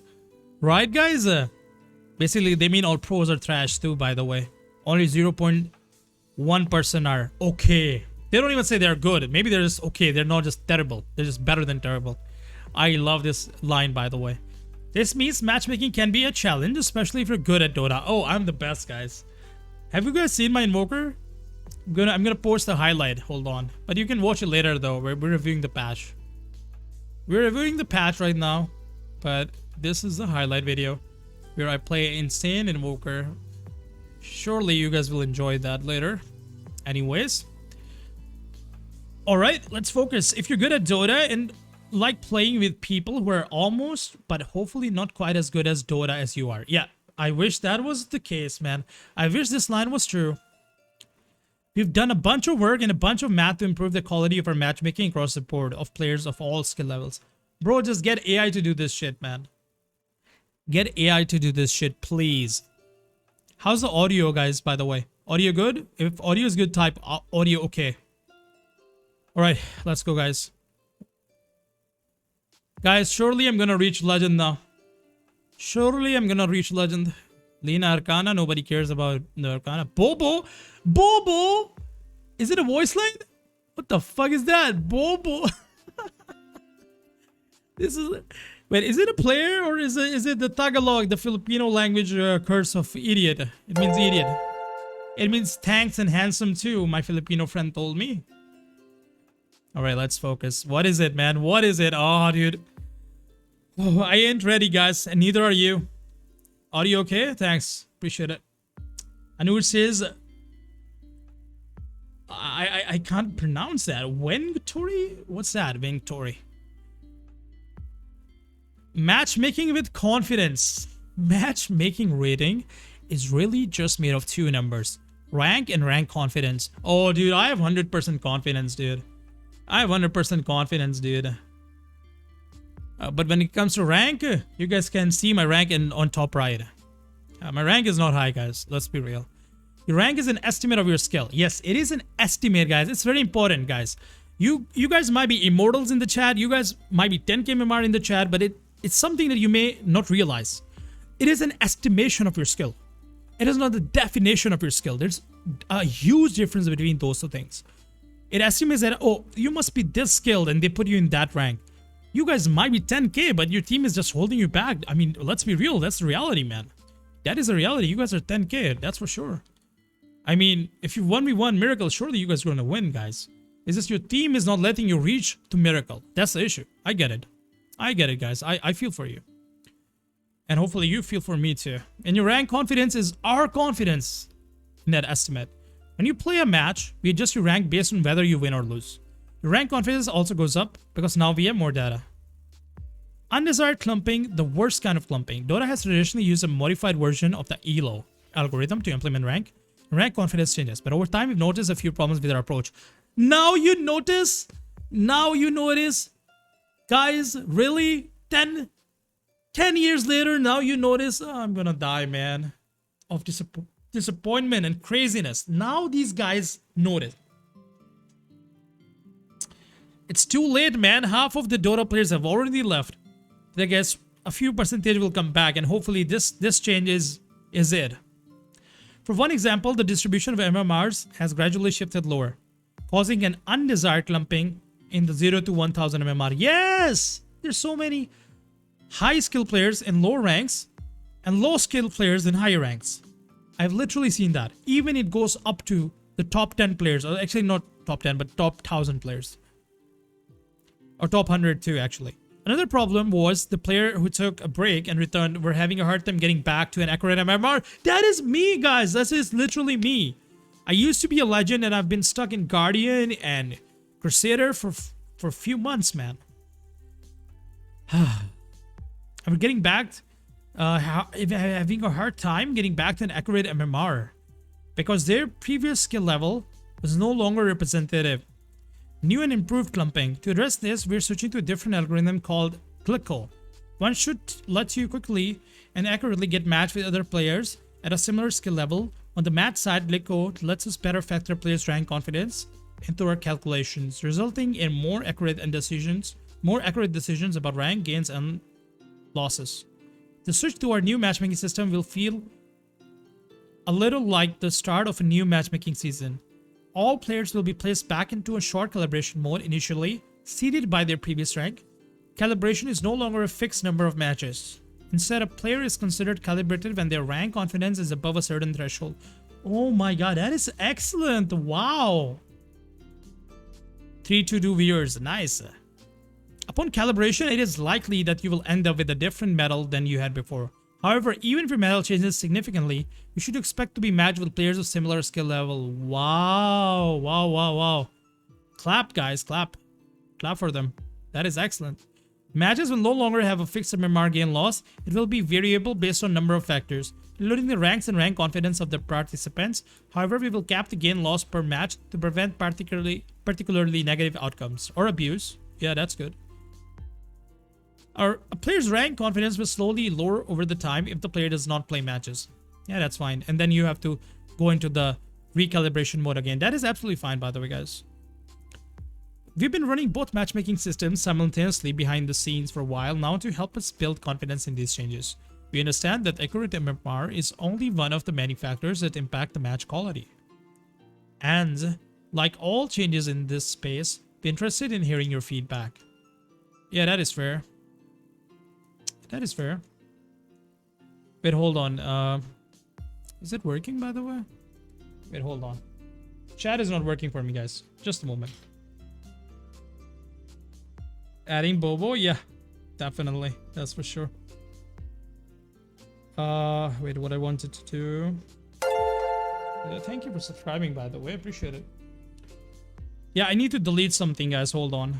There's a little bit of issue here. I don't have a lot of data memory left for the recording of the thing, so I have to just give me a moment, guys. I'll be back. Okay, how much is this? Should be about 10 GB, right? It's 60 GB. What? Okay, how about this one? Wait, hold on. Wait, is it recording here? Where is it being recorded? Just a moment, guys. Just a moment. Busy with something. Wait, how much is this one? Properties, 54 GB. No, I don't want 54 GB. Alright, how about this one? Alright, this should be good enough. Get your snacks in, guys. Get your snacks in.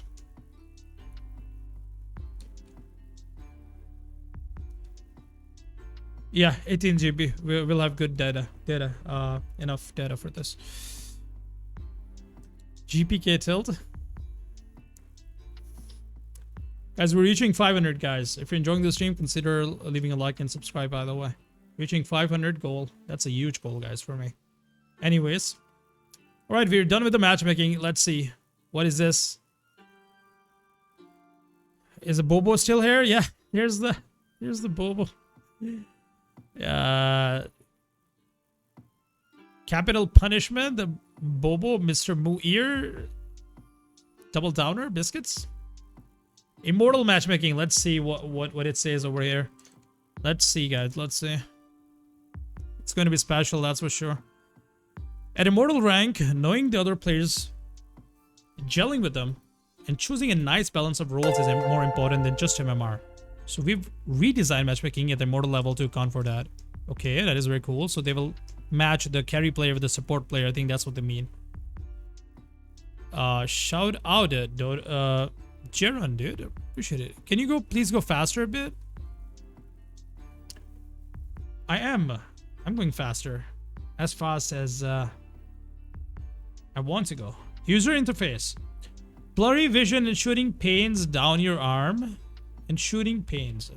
Our advice is ignore it. It's just your body's way of saying it's hungry. Got a flat tire? Drive on the rim. It's still around. It's still round. The point is pretty much everything in life can be safely ignored without consequence, except Dota health bars. That stuff is important, which is why a bunch of health-related UI info is getting a massive upgrade with this update. Oh, wow. Excellent. I love that. Now, Immortal is going to way more toxic. I promise you that. Ah, I hope, man. Oh, wow. What is that? Health barriers. Did you know Dota has shields? Magic shield, physical, and F.A.Q shields. Yeah, good one. He was the only guy with the shield, so yeah, that's interesting. Because there's no way to know how much shield you started with or how much you had left. But that dark age of uncertainty ends today.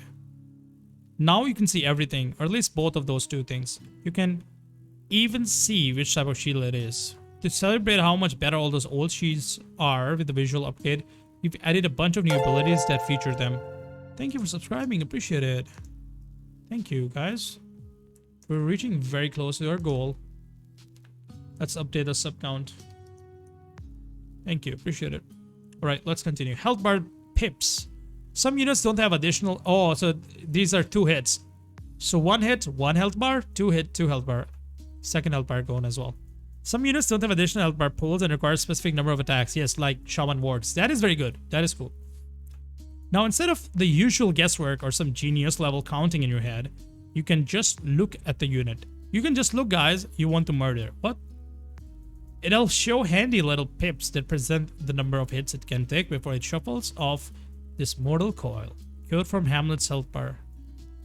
Dude, who wrote this thing? This is very entertaining. I'm enjoying it, man. Imagine Gork is captain. Captain mode for Immortal? No, I don't think so. It's captain mode. It's just getting matched with the players more often, I think. That's what it means. Anyways, let's continue. Health cost. While most abilities in Dota consume mana, some consume health instead. Now those abilities actually display the HP cost of casting them. That is a good life. What do you got? Life? Quality of life improvement. Yeah, that is good. Not bad, huh? Actually kind of crazy nobody thought to put it there. Anyway, it's there now. That's good. Balance changes, guys. Balance changes. That's a huge list of stuff here. The only thing that could possibly make it better is 2 year list of stuff. But where are we gonna find? Hey, would you look at this? Read on for all the other balance changes this update has in store. Or just jump right into the game and play. Believe us, we don't need you to tell us how fun reading technical manuals about video game is. Bro, you don't have to tell me. I've been doing this for 2 years, man. Reading out the patches, small or big, and being really excited. And always appreciate new people coming in and join in the fun. But man, playing them is a pretty close second. This list will be here when you get back. No. I want to read the full thing. I'm not gonna play right now. I can read. I'm gonna read here. All right. What is the list? All right. Wait. What I wanted to do. Let me think. Are we diving straight into it?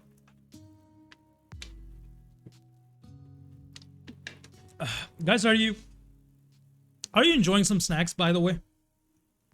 You should enjoy some snacks as I go through these. Okay, just a suggestion. And drink water and sit straight, guys. Unless you're lying down on the bed, that's fine. Map changes, map rework. Expanded all 4 edges of the map. Added new paths and objectives. Yeah, I like that because you will not be constantly ganked at the middle. I love that as mid enjoyer and invoker player.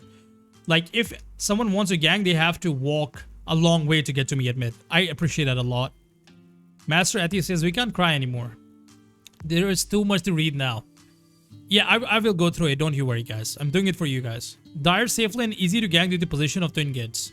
Oh, that's interesting. You're fasting? I see. No? What's the no about? Can't wait for the pro team chasing Roche. That would be interesting.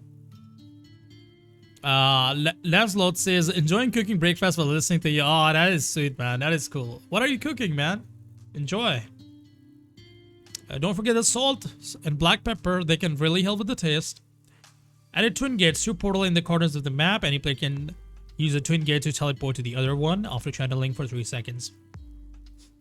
Removed Roche pit from the river. Oh, I love it. Added 2 Roche pits in the corners of the map. Corners of the map. As the day turns to night or vice versa, Roshan uses the twin gates to teleport to one or the other pit. Oh, that is cool. So you're going hide and seek. My dude is playing hide and seek. Finally, dude. Justice for Roshan, dude. Finally.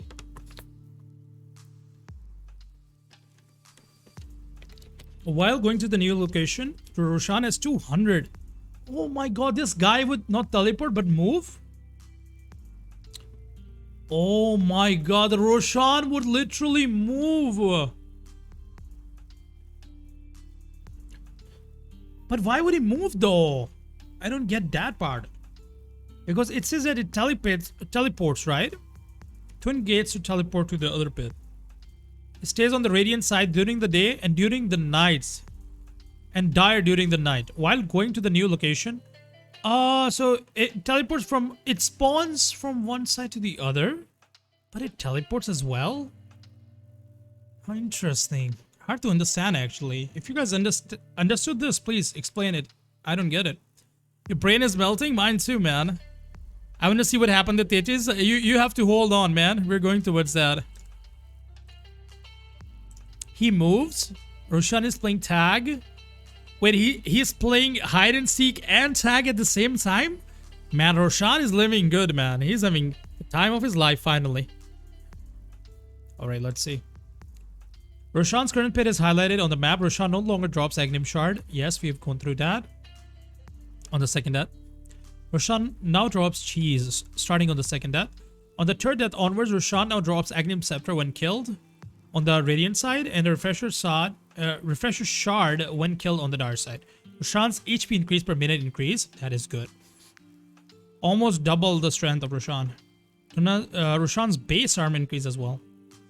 Added 2 Tormentor mini bosses.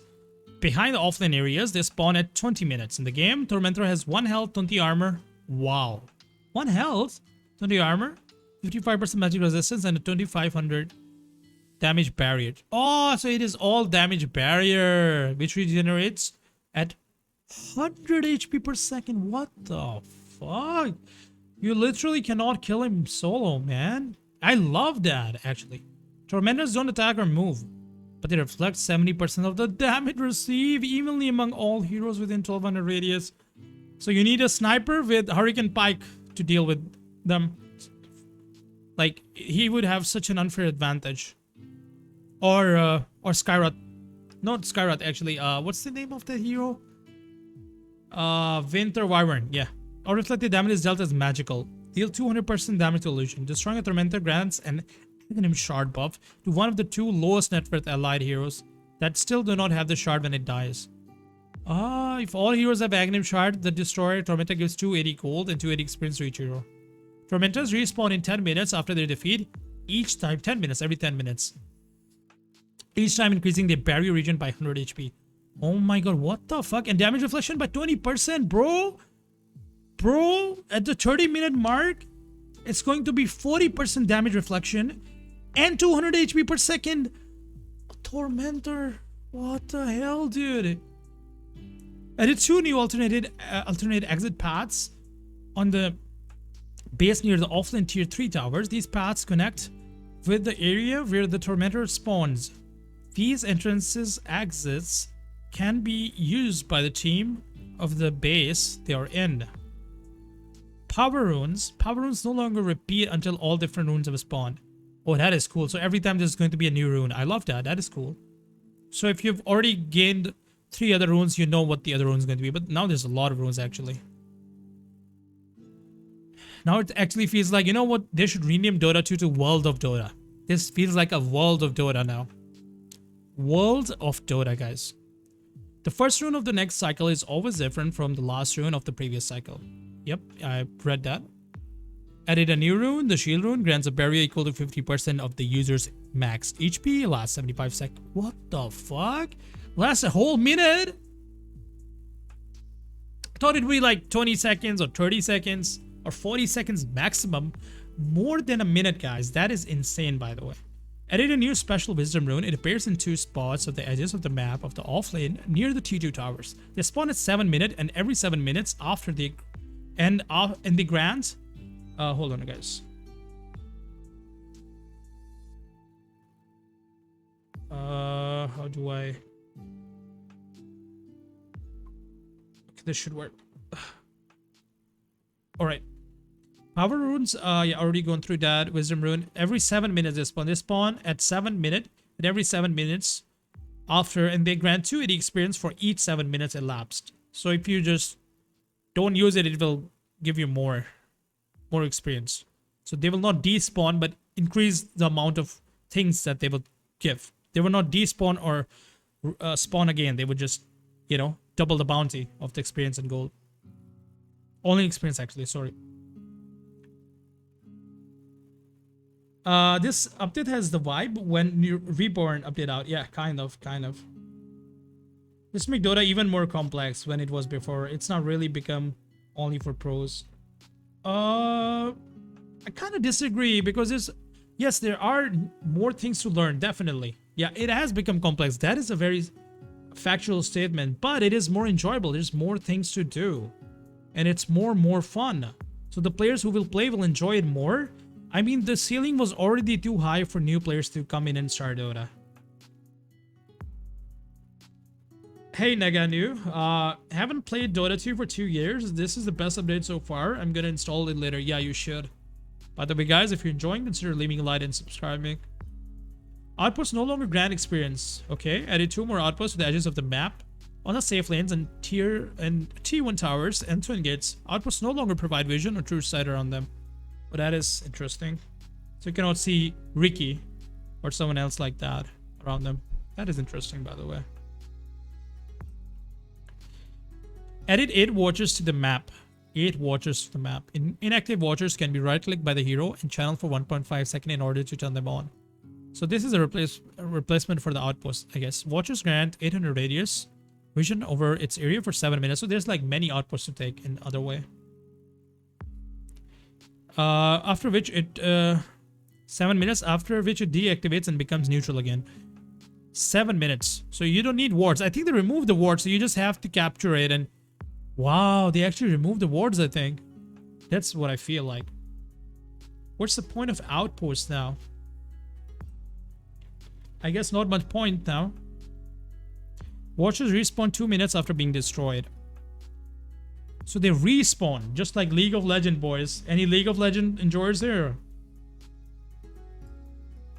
Explain everything, bro. You got my sub, listening while working. Appreciate it, man. Most people are actually busy, and you know, the classic old Dota demographic have just been too much deeply involved in life, and they've matured, and they have families and kids and jobs and responsibilities. So they're literally busy. So me being able to do it and them enjoying, and it just makes me happy, man. I'm glad that you're here. Appreciate you. For TP, of course. Mini word for TP. Thank you, Wolf. I will now out Dota. Thank you. Saber Knight. Well, it's sad to see you go, man. The Dota only got good and you're going in the best part of Dota. I think it's the best it's ever been, man. I don't know why you're leaving. You should have left 2 years ago when the patch was stale. I think it's more of a League of Legends than HOTS. But yeah, gets HOTS too because of the capture point, I guess. Added 2 Lotus pools on the edges of the map. The Lotus pool sounds so cool though. It reminds me of the shrines. Added 2 Lotus pool on the edges of the map near the river. Every 3 minutes, each Lotus pool spawns 1 healing Lotus, up to the total of 6 available at a time. Lotus pools can be channeled to grant 1 healing Lotus per second. Healing Lotus is stackable consumable that replenishes 125 HP and 125 mana on use. It's like a tango and a mango. Tango and mango together is a Lotus, basically. If it's not stacked, it's 1. One game is very long. Well, we will see after I'm done with reading the patch that how long one game is. Romy says, best has ever been Roful. Roful indeed, sir. 3 healing Lotuses, because back in the day, what are you implying? The Dota was better back in the day? Dota was absolutely garbanzo, dude. Absolutely garbage. Most of its duration. Bro. Overall experience was absolutely trash. Either you get stomped or they stomp you. Most of the time. That's how it is. Unless there are comeback mechanic and things like that that allowed Dota to be fun. A little bit fun, but still nothing too interesting. This is the most interesting patch ever, bro. And this is the biggest patch ever too. And I don't mean about size. Because clearly when it comes to Dota patch, size does not matter. Anyways, let's continue. Because it's only 2 GB and there's been bigger GB patches with not as much of changes and effects. 3 healing lotuses are combined into a great healing lotus, which restores 400 health and mana. Wow, that is good, man. That is good stuff. 2 great healing lotuses are combined into a greater healing lotus, which restores 900 health and mana. That is insane, dude. Sounds like you're max 20 years old. Actually, I'm not max 20 years old. I've been playing since the Warcraft 3 days, but okay. I wish Valve can add single lane game mode. Like it's like League Howling Abyss. That was fun. Yeah, that was fun. I actually tried that back in the day. It was not bad. It was okay. Yeah. When I played Dota, when I give it a go, it was alright. I think my audio is too high. How's the audio, guys? Is audio okay? If it's okay, just say audio okay. Alright, let's continue. Both teams have a vision of both Lotus Pools content. Oh, that is cool. But what kind of vision do they have? Is it a true side vision or is it just normal observer vision? Alright, let's continue. Added 12 new neutral camps. Oh man, there's a lot of camps. Since the map is bigger, a lot of camps. I love that. I love this so much, man. This is so good. Most of them are bound to 4 new named areas. The Well, the Graveyard, the Statue, and the Mines. Any unit receives a special buff while staying there. The Well 2. The Well. 2 hard and 1 medium neutral camps located below the Radiant safe lane under T2 tower. Below the safe lane. That is interesting. So we have map below the safe lane. Audio is okay? Thank you. Thank you. Appreciate it. Yeah, I don't want you guys to, you know, like have, like I'm having audio issues and you guys cannot hear or it's too loud. Right, I lowered it a little bit because I thought it's speaking. Anyways, let's continue. Units are granted Well Vicious buff, which is 1.5 mana region. Okay, that is interesting. So this is literally like inspired by League of Legends, by the way. Imagine stacking now. Yeah, dude, I'm gonna report my support every single time, buddy. Don't need to win late anymore. Dude, I'm gonna enjoy, dude. I'm gonna enjoy playing my Invoker and then just staying in, literally camping in a neutral camp, guys. That's what I'm gonna do. I'm so excited, bro. You see that you can scroll down more? Yeah, it's a lot, man. It's a lot. And I've been here for like reading the patch for about more than an hour now, I think. Alright, let's continue. The Statue 1 ancient neutral camp located wait, we missed this one. The Mines. 2 hard and 1 medium neutral camp located above Dire safe lane over T2 towers. Units here are granted Mighty Mines buff, just +4. Why call it Mighty Mines? That's kind of weird.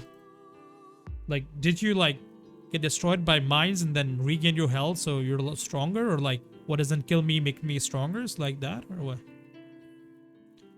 It is inspired by League. A lot of LoL players complain about the similarities. I see. I think jungler role is a thing now. We've got 12 new camps. Yes. It is a thing. It is a thing. 110% actually. Because the lane gives you less gold, so you depend on the neutral creeps to give you gold, and other than that, actual fighting and heroes. So you have to kill heroes as well. In the early phase also.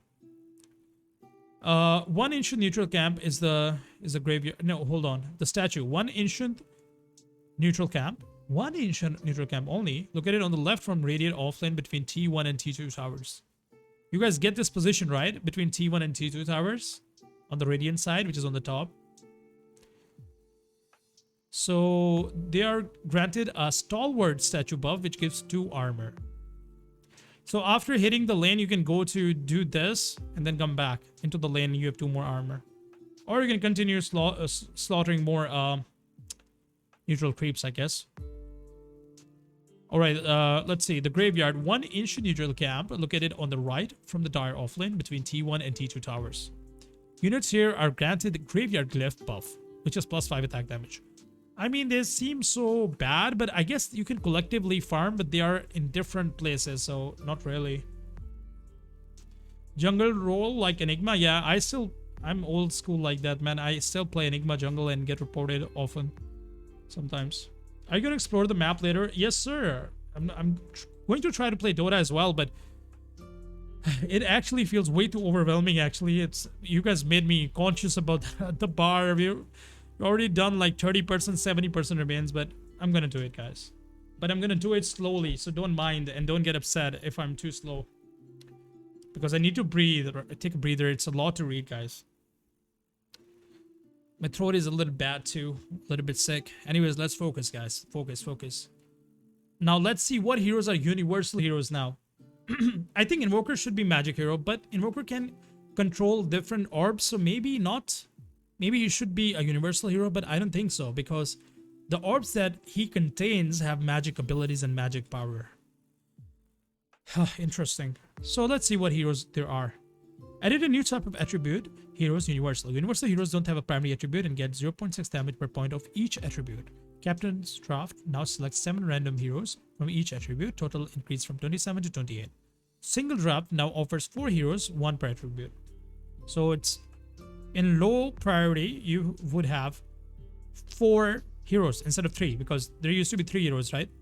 And I don't think so. They used to be based on intelligence, strength, and agility. I think they were random.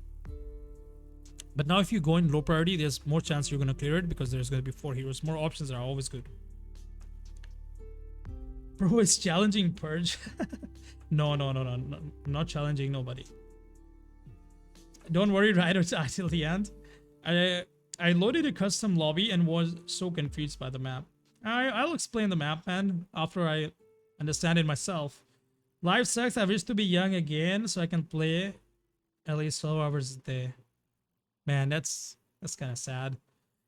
But it's good, man. If you play 12 hours a day, you just don't want to live anymore. Not gonna lie. It gets way too much, man. All right, let's focus, guys. Let's focus. Okay, guys. List of universal heroes. Abaddon, Bane. Say goodbye to them, by the way, guys. They're universal now. They're no longer what they used to be. They're literally on their own league now. They have their league of their own. So we have Abaddon, Bane, Batrider, Beastmaster, Breedmaster, Broodmother, Chen, Clockwork, Darkseer, Dark Willow, Dazzle, Enigma, Io, or Wisp, Lone Druid, Lycan, Marcy, Magnus. Marcy? Oh, I like that. I like that. She did not fit. But Magnus, though. I think Magnus lore-wise, they selected them. Mirana, Nyx Assassin, Pangolier, Phoenix, Sand King, Snapfire, Theches. Theches? It's a universal hero now.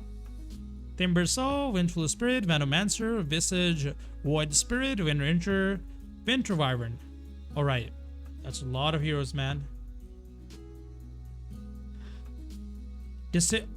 And that reminds me of the old Dota, man. Old Dota had something like that. The more stats you have, the more damage, and not only the stats. I think something like that. I don't remember, actually.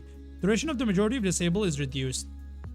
So, like, if you had Ultimate Orb, it doesn't matter what hero you have equipped on, but you would have 25 damage if it's giving you 25 attributes. I think it used to be something like that. Anyway, let's see. Disable reduction. Duration of the majority of disable is reduced. Yeah, as I said, they nerfed most of it. Adel asks, what's universal heroes? So Adel, there used to be 3 types of heroes, right? Strength, agility, and intelligence. Now they release another type of heroes, which are universal heroes. They actually did not release new heroes, but they actually put the old heroes, the existing heroes, into the new category, which is universal heroes. And they're a little bit different now.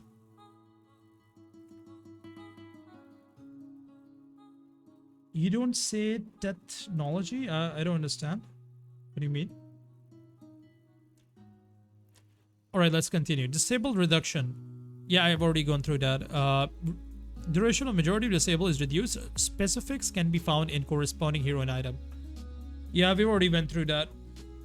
Debuff immunity. Alright, let me drink some water, guys. Hold on. Right, we're getting close to 500 subs, guys. I really appreciate it. This has been the biggest stream so far, hands down. Let's update the subs. Appreciate the subscription, guys. To make the most out of your subscription, please join the Discord as well. The link is in the description. Appreciate it, guys. We are at 477, 500 today. Can you go to hero tabs quickly? Okay.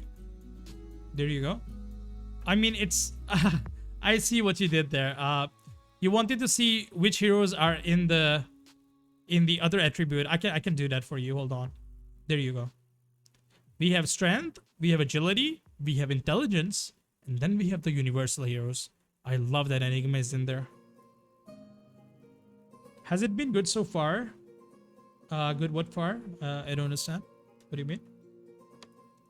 By the way, thanks for asking for that, to go to Heroes tab. Because it really puts into perspective what heroes have been changed.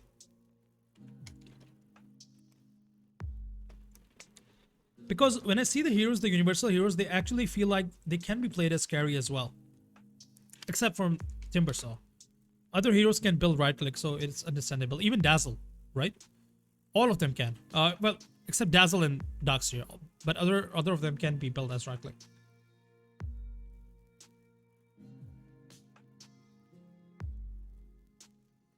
Technology. You said teties instead of techis.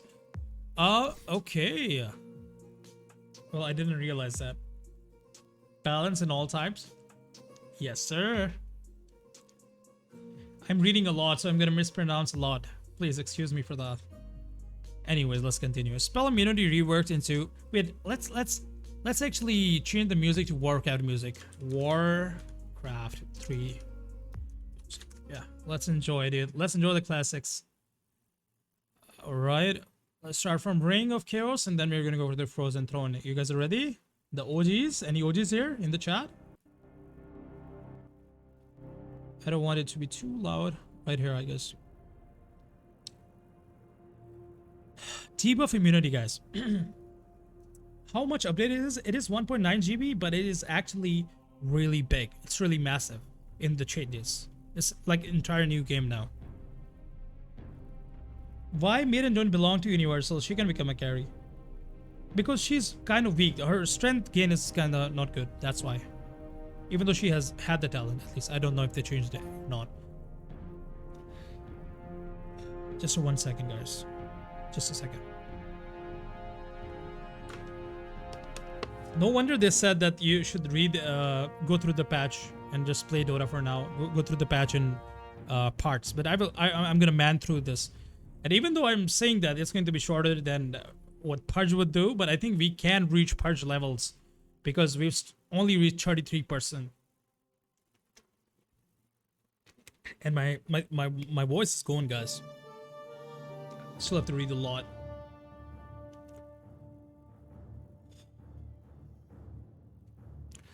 Debuff immunity. Spell immunity reworked into debuff immunity. Debuff immunity is different in 3 major ways. The spell amplification, the spell application, debuff protection, and damage reduction. Spell application. All spells can now be used on units with debuff immunity, even ones that don't pierce debuff immunity. Corresponding visual effects will appear, and the spell will apply all of its debuffs on the target. Debuff protection. Negative effects that don't pierce debuff immunity will not have an effect on the target for the duration of the immunity. However, if the debuff immunity expires before the debuff that doesn't pierce it, then it will take effect for the remaining duration. The example that they gave for this was a poison. So some kind of poison debuff on you. While you have the immunity protection, you will not be slowed, but if the poison lasts longer than the immunity protection of the BKB, for example 6-second BKB after the 4th usage, you will be slowed for the remainder of the 2 seconds.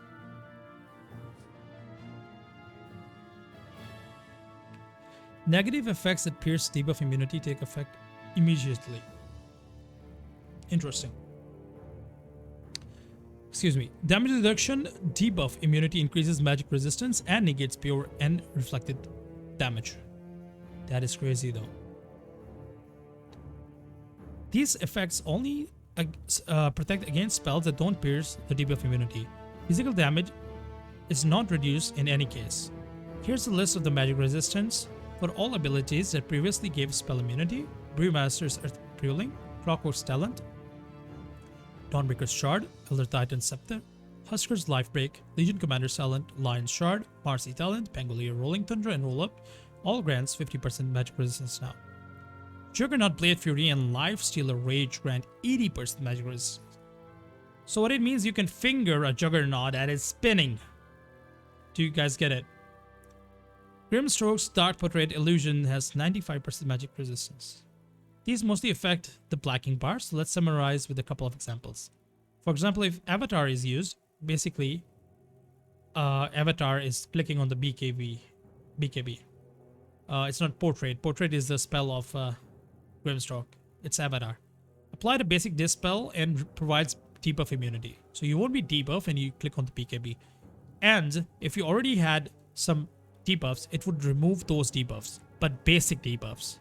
Because, of course, you cannot use BKB when you're stunned already, but the stuns would last longer already. So that is also something to consider. It grants 50% magic resistance and immunity to pure and reflected damage for the duration. Any negative effect on the user has no effect. Lasts 9 to 6 seconds. All spells that pierce debuff immunity will have effect and deal the damage while ignoring the magic resistance granted by BKB. For example, the hook will work now. Even if you have BKB and you're playing Pudge and you use your hook, it will work. It should work. If Avatar expires before the debuff, then it will take effect for the remaining duration. For example, you're doomed and you click on BKB, you should take no damage, right?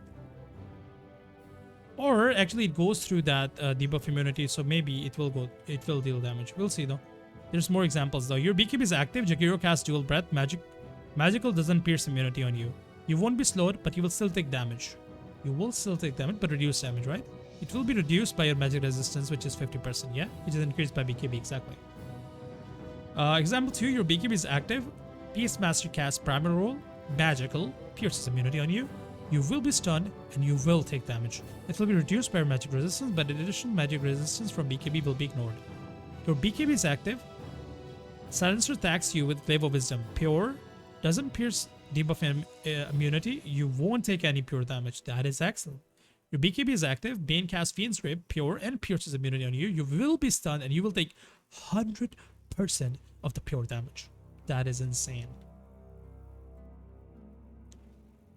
Example 5, your BKB is active but expires in 1 second. Someone used Orchid of Malevolence on you. It doesn't pierce immunity on you.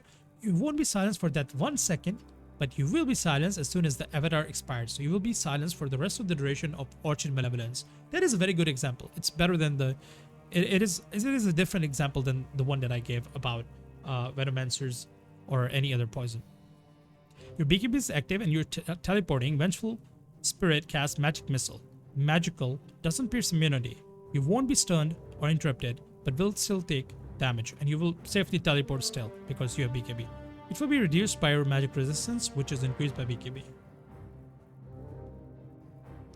Hello assassins, welcome. It's a shit show? Yeah. Well, I'm glad the BKB's importance is not as much anymore because the stuns are already reduced, and you know what I'm saying? And there's more items that give you magic resistance. So it's not the main thing that you're aiming for. Yeah, the bot is kind of crazy, guys. Be careful. Other chain gold bounty for lane creeps. Melee gold increase per upgrade and decrease from 1-0. Melee creep gold bounty increase per upgrade. Decreased from 1 to 0. Oh yeah, it's just they nerf the gold that you can get from the creeps basically over time, because over time the creeps get stronger, so they would actually give less gold, but they will still get stronger. They get upgraded. Green Book says it feels like a new game. Love it or hate it. The minimap corners are so broken. They'd be buying Manta more than BKB. Yeah, definitely. Or other items, the new items as well. They can consider going for those as well. Change gold bounty. Yeah, I've already gone through that. It's basically decrease in short. Revert gold assist formula. Old formula was this. New formula is this. I see. I'm sure Perch can explain that better than I can. Or you guys would know. Alright. All units now gain 15 movement speed during the night. All heroes. All units, like everyone. Ah, man, well, my guess was correct. Guys, my guess was correct. All units now gain 15 movement speed during the night. Effect is doubled for heroes. Oh, it's doubled. So we 30 movement speed at nighttime. Oh man, so there's going to be so much bloodshed and so much fighting and war in the night times. It's going to be crazy. Crazy. Very crazy in pro games. I don't watch a lot of pro games, but it will be crazy. Base hero HP decreased from 200 to 120. So heroes are a little bit weaker now, HP wise, because there's a shield mechanism. So that's why I think they did that. Intelligence now grants 0.1% base magic resistance per point. Oh wow, that is interesting. How far we have come, guys. Do you guys remember when intelligence used to give you amplification? Very little amplification, but amplification based on how much intelligence you had. And now we reached to the point where it gives you not magic amplification, but magic resistance per point. That is interesting. I like that. So more intelligence you have, the less magical damage they will take. The prime example for this is that killing Silencer from magical bursts like Lion's ultimate would be harder and harder as he gains more intelligence. Alright, damage immunity is now calculated before any damage reduction or barriers.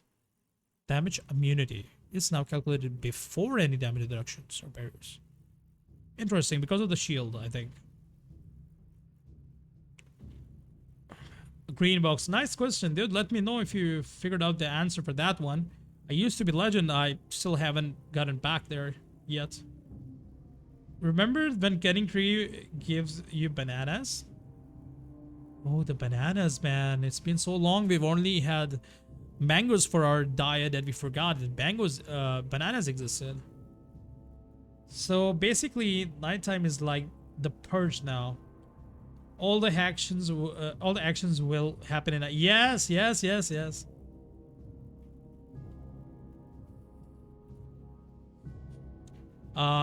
Please refrain from using any other language than English. Thank you. It's not funny, by the way. Bobo was funny, but that one is not. Anyways, whatever makes you happy, man. But say it in English. All units now in. Okay, I've already gone through that. Going through that as well. Magic barriers are now calculated after magic resistance. Wow. So that even makes you more stronger against magic. So like magic is dead or what, dude? They're killing my invoker or what's going on here? I think all the magic damage of all the heroes should increase significantly because there's magic resistance granted by intelligence as well.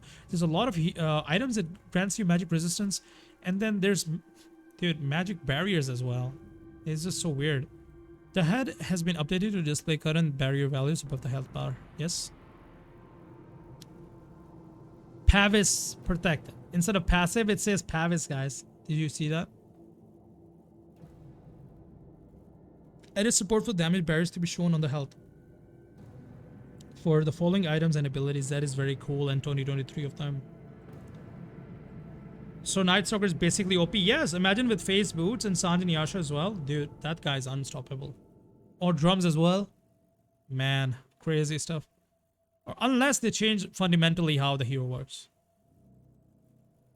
Abaddon, F.A.Q Shield, Ember, Flame Guard, Tinker Defense Matrix. Also, it still exists. Tinker's Defense Matrix still exists, guys. But they're surely going to change and nerf it. Otherwise, this patch is trash. Unless they change this. I mean, this part of the patch is trash at least. Widespread Resonant Pulse. So these, all the shields that will be shown on top of the hero. Just like health. Edit special health bars to display hero attacks needed to destroy for the following entities. That is very cool. Zeus Nimbus, Weaver Swarm Bug, Undying's Tombstone, Shadow Shaman, Mass Serpent Ward, Pugna Nether Ward, Phoenix Sun, Ice Spire, Ignis Fatuus, Juggernaut Healing Ward, Grimstroke Phantom, Clockwork's Power Cogs, Skeleton's Archer, Ward, and Center Ward. Remove Tinker Defense. I hope, man. I hope. Let's see. Let's see what this say. The HUD now shows attack, speed, and magic resistance stat in the portrait area at all times. Oh, that is good. So how much attack speed someone has and magic resistance. That's good. Especially magic resistance part is very good. Because it already shows damage, right? You can see their damage, you can see the armor, but you have to alt click or something to see the attack speed and resistance. So now it's shown. Good. More information is always good. Health cost is now shown in the HUD similarly to mana cost. Yep, we saw that for Phoenix. Hello, Alfaro Laura. I'm gonna play after I go through the patch. It's gonna be a while, but I will play. I will try unless I'm like absolutely tired and destroyed. Alright guys, it's time for the next thing. Target enemy no longer has intelligence. Okay. Interesting. Mana cost reduction effects now only applies to mana cost. What does that mean? I did not understand that even trying to solve the thing. But I play Dota daily, so Laura, you can subscribe and join the stream later when I'm playing Dota. Previously, effect that replaced mana cost with a health cost would still benefit from mana cost reduction. Previously, effects that replace mana cost with a health cost would still benefit from mana cost. Oh, that they mean that, for example, if you're playing Phoenix and you have something, for example, if you have Arcane Rune, you would take less health cost. You'll take less health damage. For example, for the Soul Ring as well. Even though they cost health instead of mana. But now it will only work for mana. That is interesting. Yeah, I actually guessed that. Because I understood that if it only is reducing the cost of the mana, so there's going to be some other sort of resource that we can use other than mana. But of course, the health was a resource, but I was thinking something else. Like raid charges if you are familiar with a Path of Exile. Will Dota need a 6th player for each team? Well, they already have 6th player. The agent, your carry, your mid, your support. Whatever your teammates are playing, their agents for the enemy team. Hello Cameron, please read the pinned comment. Thank you. Neutral creep updates, general. Alright guys, neutral creep update, let's see. Let's see if that's interesting.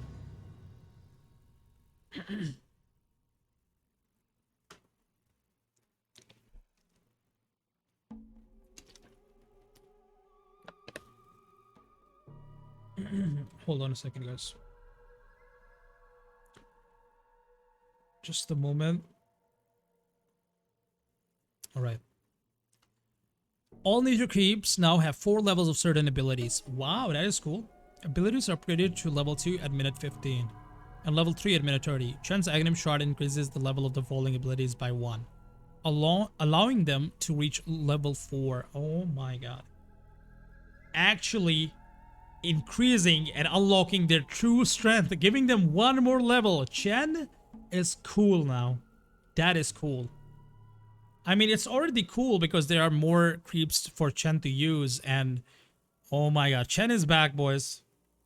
The last Chen I remember was like Xbox playing Chen for Navi back versus Alliance in 2013 or something like that. Damn. You played one game and no idea what's going on with these Watchers or Terminators. Oh my god, oh my god. You just make me aware of this fact that people would have no idea what they do and they would ignore it and play normal Dota as if it's old Dota. Oh my god. Alright, anyways, prospecting aura gold per minute increased from 20 to 40. Okay, 40 is good. That's half of the Philosopher's Stone. Cobalt 4 man, aura movement speed 12 to 24%. Oh, what? Guys, do you know what that means? That means if your Chen has Cobalt 4 man, which he can upgrade to, like normal should be 18, but the Chen can upgrade to 24%. Bro, if he has this in drums, you're literally flying. Your feet are off the ground, man. Man and women, you guys know what it means? What the hell, ladies and gentlemen? Wow. And especially at night time. Especially at night time with 30 plus movement speed. Oh my god, my head. Cobalt Soldier, steel weapon duration increased from 3 seconds to 5 second disarm. This doesn't feel real. The Chen one is so good. This is the Chen one, guys. The last one is Chen one. The level 4 one is by Chen's Aghanim Shard. So the normal would be 18, 30, and 4. It's still very good. But the Chen literally just unlocks their secret power level in Chakra, man. Bloodseeker with Chen, Sonic. Bro, everyone's Sonic out here. Not only Bloodseeker, that's the point. Oh my god. No, they don't upgrade like that, Thorin. They're not automatically going to 4 level. The 4 level only happens when you have Chen with Shard. So when Chen with Shard unlocks these, they would get the 4th level upgrade. Vowel Assassin. I thought it was a Goal? Goal? Or Vol Assassin? I remember Goal, dude. You guys remember Goal from Warcraft? Live Stealer? Would you play a Chen first game? Man, I'm tempted to, but probably not. I'm considering Dominator on, Ahmad says, I'm considering Dominator on position 4 and 5 now. The auras are honestly too good. You should. Let me know how that works. Steel Weapon is like a disarm, right? So basically, Cobalt Soldier is a living halberd. Yes! And I don't know what's the cooldown on that. It's not much. I think it's 10 seconds or something like that. So like every 5 seconds you can... Oh man, what the fuck? And imagine if you have multiple. And this used to work against Tower back in the day, guys. I don't know if they fixed it or not. My god, this is insane. The jungles are insane, dude. I love it. Because jungles were like, you know, you're playing like Monster Hunter without any kind of real resistance. It was so fucking boring to jungle. And now there's a significant amount of challenge. You can stun Jugger during the Blade Fury. Like, for example, if Jugger is spinning and teleporting. Oh, no, don't type long. It will automatically time you out. Briefly explain it, what it says. Made Hill Troll Berserker break is insane versus... Yeah, I haven't gone through that. Hold on.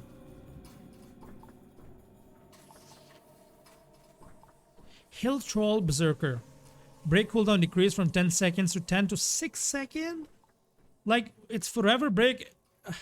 My god. And what's the duration of the break? I think it's 6 seconds. So every 6 seconds, you're going to break at level 4.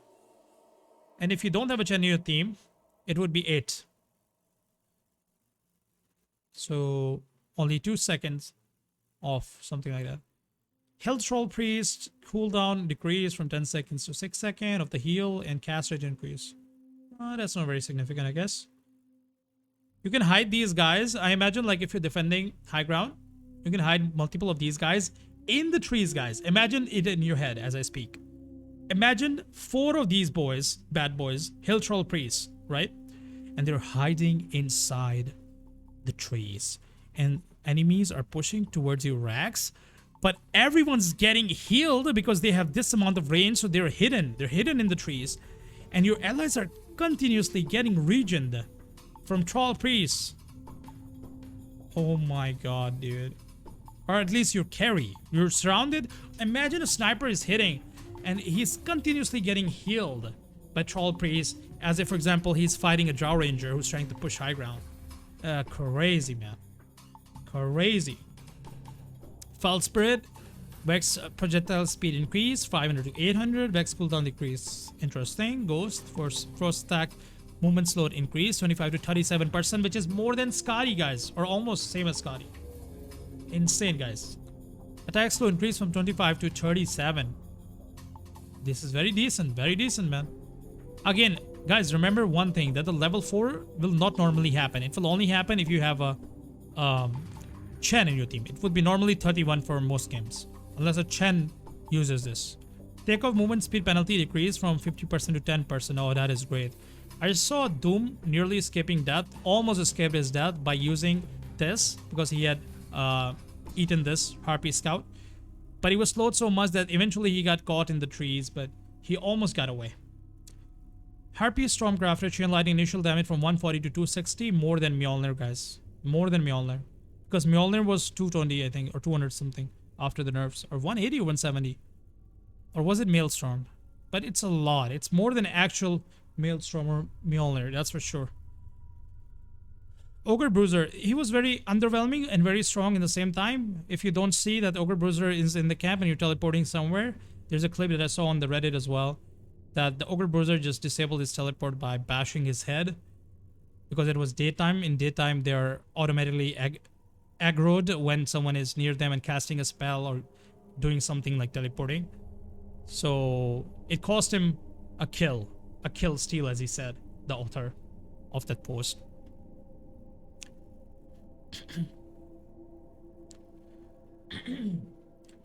So Ogre Smash base damage increased from 200 to 400. Ogre Smash radius increase and the stun is reduced. Yeah, all debuffs reduced. Okay, interesting. Oh my god, guys. Guys, I love this. Because the max critical damage increase was 200 and now it's 300. Wait, if you have this, you will get this, or like what? Critical strike damage. That is interesting. Because Alpha Wolf used to give you damage, right?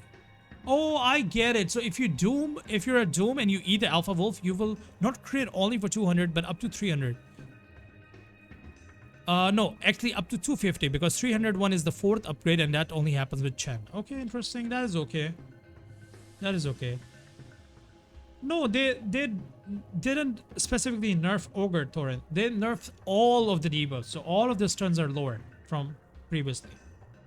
They didn't specifically went ahead and reduce this. It is still long enough. It's pretty good. More than 2 seconds is still pretty good. It's more than a Meteor Hammer on the recent meta that existed. So Doom, not the best one, is the sorry, what? As Doom, no, not the best one is the Ogre Frost Mage. But it will be huge buff for the late game time. Having these neutral buffs on your side largely impact clashes. Yeah, but it's not a buff, it's a passive, I think. Unless I missed some patch. It's not a buff. I mean, it's not an active. It's a passive that is only true for himself. I don't think it gives chance to ally. It's not an aura.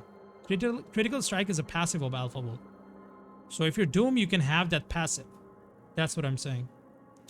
Yeah, but maybe you're talking about other ones, I guess.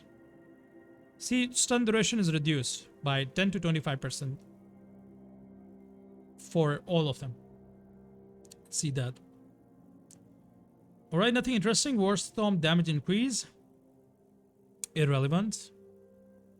6 to 5 second. Irrelevant. Interior cast rate increase. Oh, that is good. 8 to 5. And if you have Aether Lens or something like that, it's even better. Dark Troll Summoner. Oh, that's going to be crazy, I think. Raise Dead Skeleton health increase. 250 to 375. Almost 400, guys. Just almost the same health as some heroes would have, like Medusa especially.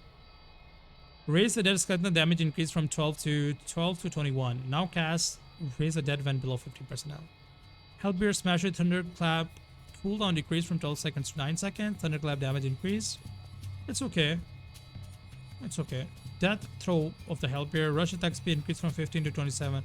That is irrelevant. But if you have like Dark Troll Summoner in this, now only cast Razor Death when below 50%. So you have to actually make him 50% and less, and then it will also go on cooldown. So you cannot like regen him to beyond 50% and then below 50% health again, because it has a cooldown.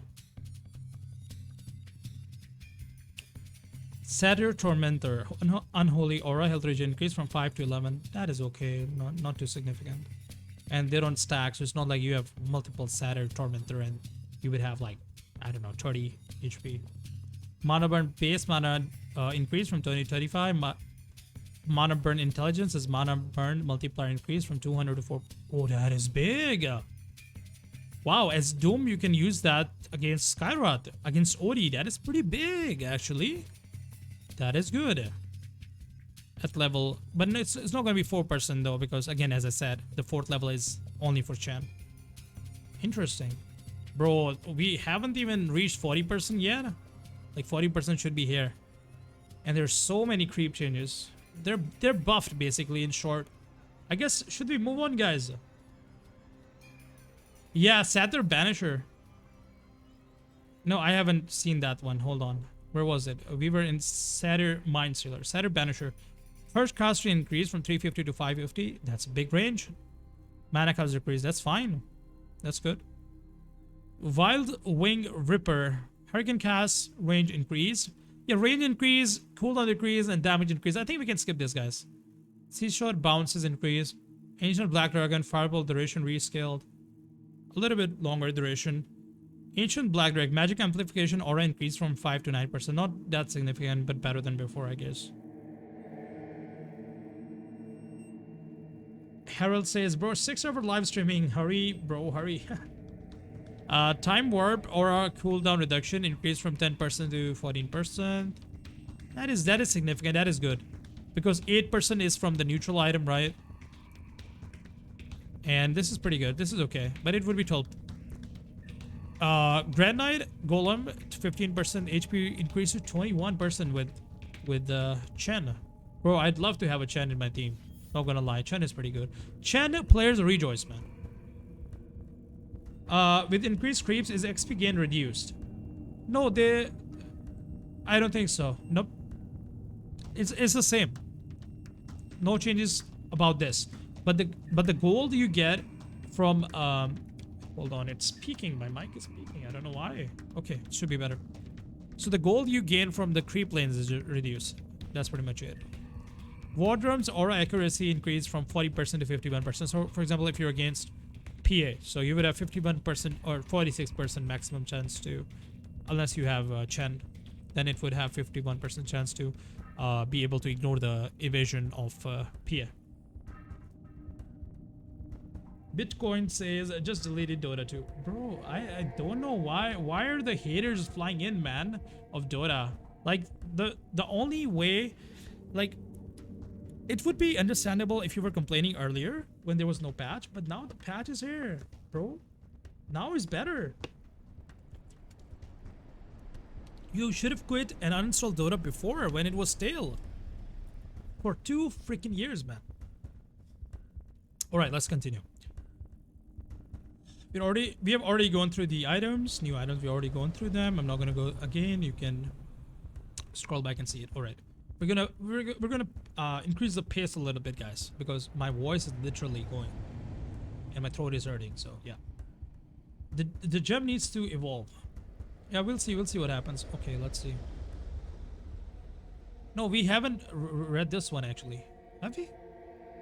Yeah, I haven't read this one. All right, let's see.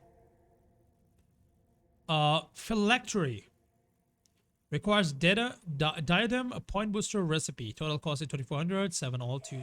Passive and power shot. The next separate. No, I've already gone through that actually. Proc on spells doesn't affect proc on spells that don't give magic stick charges, such as Hand of Midas. So you won't make it go on cooldown by using Hands of Midas. Interesting. Okay. Enchanted Mango now has initial and max stock of 4 and a restock time of 120 seconds. So 4 minutes, guys. You cannot spam mangoes anymore to your allies or to yourself. That is cool. Play Fortnite? Yeah, play Fortnite or Mobile Legends or League of Legends. Not sponsored by any of them to play any of those guys. Not a fan either. Just okay games.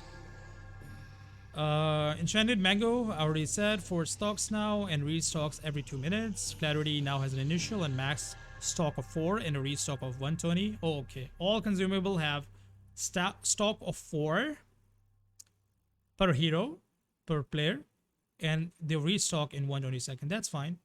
That's okay. That's good. Now has an initial, so no 9 tangles or some shit like that. Now has an initial and max stock of 8 and a restock time of 120 seconds. Interesting. Tome of Knowledge item removed from the game because we have the experience rune now. We had the bounty rune, now we have experience rune. I remember when bounty rune used to give you experience too, or some rune like that. I remember. That was interesting. Dust of Appearance Reveal Rework now creates an area that reveals and slows invisible units by 20% in 1050 radius.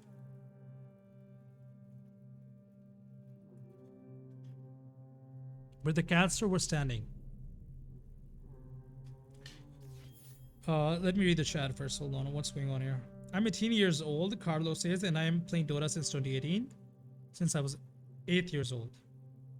To be honest, this is the most hardest map to adopt. Yes, Carlo, you're right, but this is the most fun it's ever been. Joker says, damn, you're still checking on the update. I already done 1 game when I watch you. Good for you, man. How was your experience? Farewell Tome of Knowledge. Yeah, rip Tome of Knowledge, man.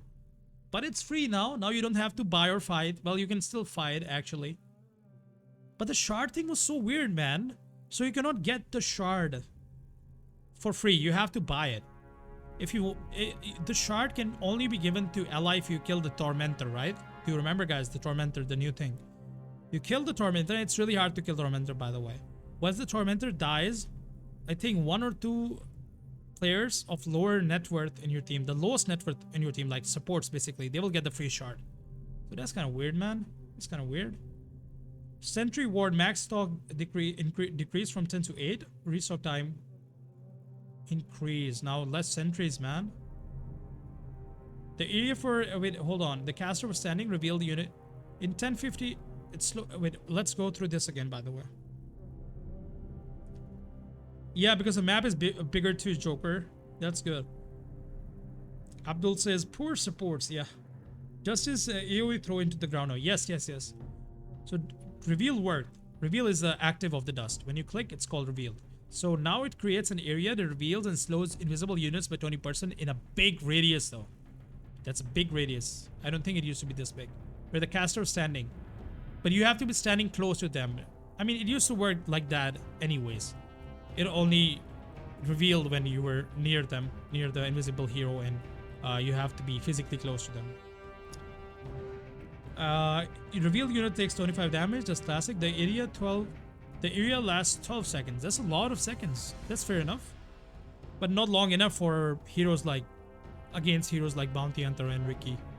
Anyways, debuff lingers on the enemy heroes for 8 additional seconds. Oh wow. Okay. So while they are in it, it's 12 seconds. But after they leave the area, they're still debuffed. Like if you open, listen, I will explain it to you. So if you there's a bounty hunter in your team, right? In enemy team, and you want to go and get him, but you blink in and he's already started to run because they had observer ward. They saw you coming in and he started to run. So he's on the edge of the total radius. Like you blinked in, but the blink was too short. But don't you worry, because since he was still within the radius, he is affected by the dust. And that dust effect, like you will be able to see him for another 8 seconds after he's already left the area. That is good. Not as long as 12 seconds, but it's still good. It's nice. I like that. Yeah. So the debuff of 20% slow is also like it will also linger, just like the vision. That is cool. Alright, Sentry Ward, guys. Max stock decrease. Yeah, we're already going through that. Allies affected by smoke can't use smoke or deceive themselves for 2 seconds after application. Yeah, that is actually good. Deceive themselves. Allies affected by smoke. Yeah, that is very good change.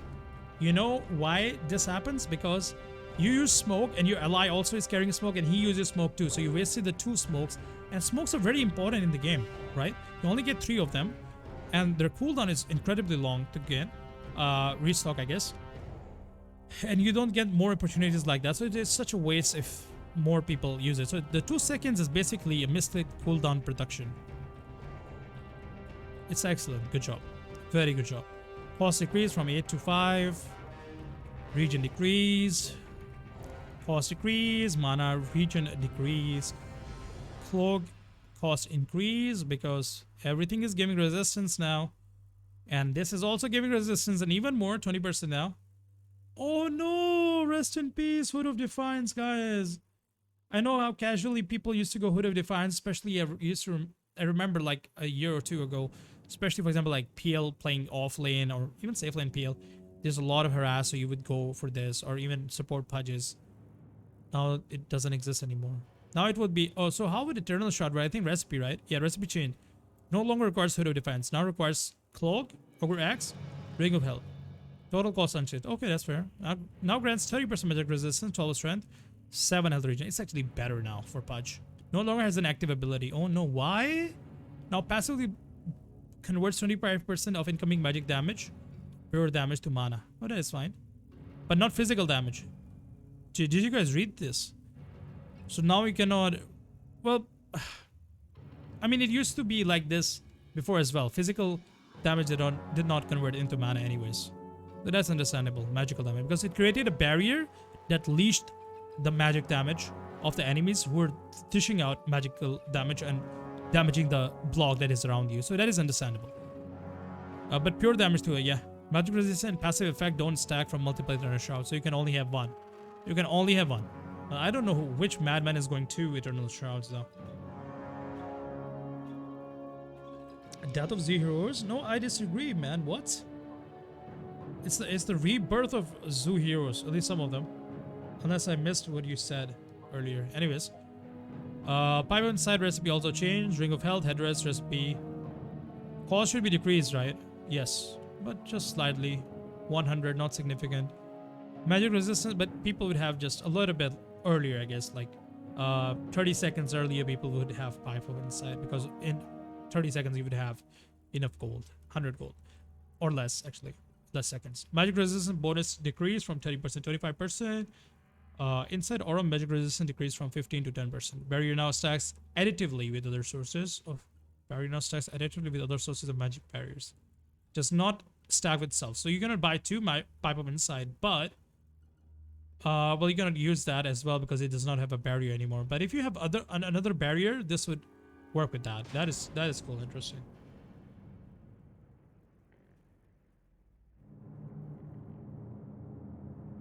Alright, let's see. Skull Basher. Oh, dude, I got scared. I thought it got reduced. It got removed. Oh, stun duration. Yeah, that's for all the things. Total cost is unchanged. Recipe cost increased. Overwhelm status. Stun duration decreased. Oh, man. These stuns are too low now. They really kill the stuns. This is... Guys, let's have a moment of silence as I drink water as well. For all the items that have been removed from the patch. Especially... all the item and abilities that stun you. Let's have a moment of silence, guys. But the background music will still be playing. RIP. Type F in the chat for the items we lost, guys. It cost us these items to have this patch.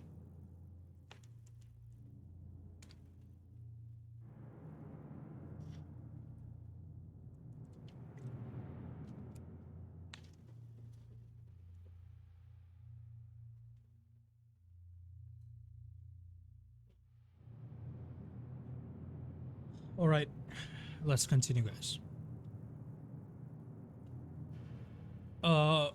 Okay. By the way, guys, if you're enjoying it, consider leaving a like and subscribe to the channel. Have we reached 500 already? I think we should, right? I haven't. Oh, we're pretty close, guys. 482, guys. We're almost here. Thank you so much for everyone who subscribed so far.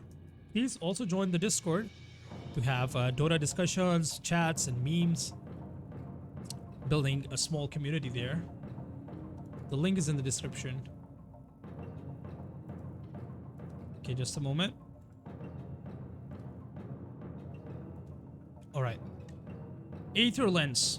Recipe costs increase. Blink Dagger. Taking damage from Roshan or enemy heroes now mutes the item for 3 seconds instead of setting it for 3 second cooldown. So what does it mean? It means that the cooldown, because if you take damage, the cooldown is longer. Instead of that, it just mutes for 3 seconds. That is good. Okay, guys, I'm ready. Arcane Blink. I'm a little bit excited for this one. Alright, guys, let's see.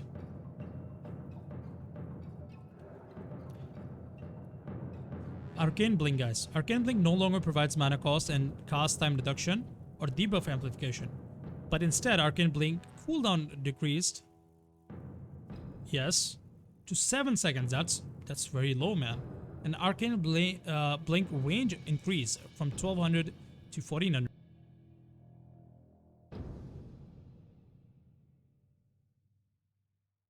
Wait, what does it mean, man? So it only means that you have just lower cooldown blink. It doesn't do anything, man. What?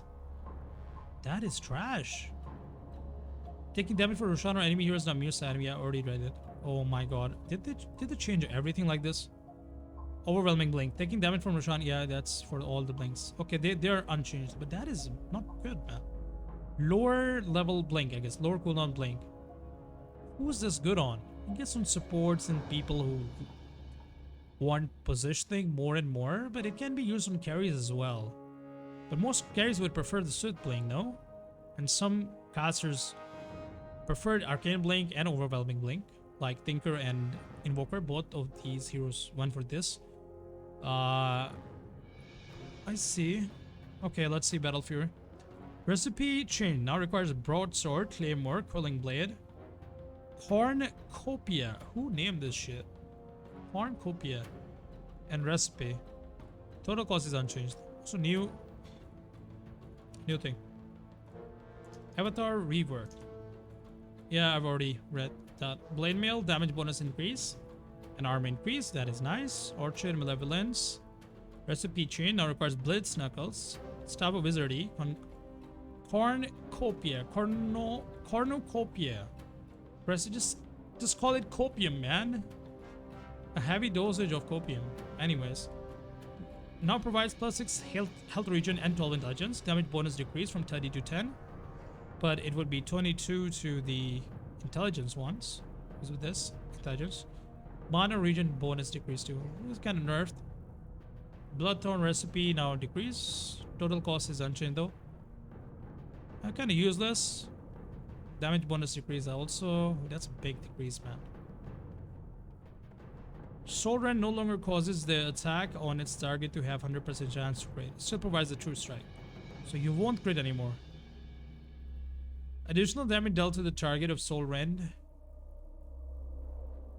Soul Rend increased from 30% to 60%. That's okay. Don't have a strong opinion about it. It feels dead item. I don't know what to tell you.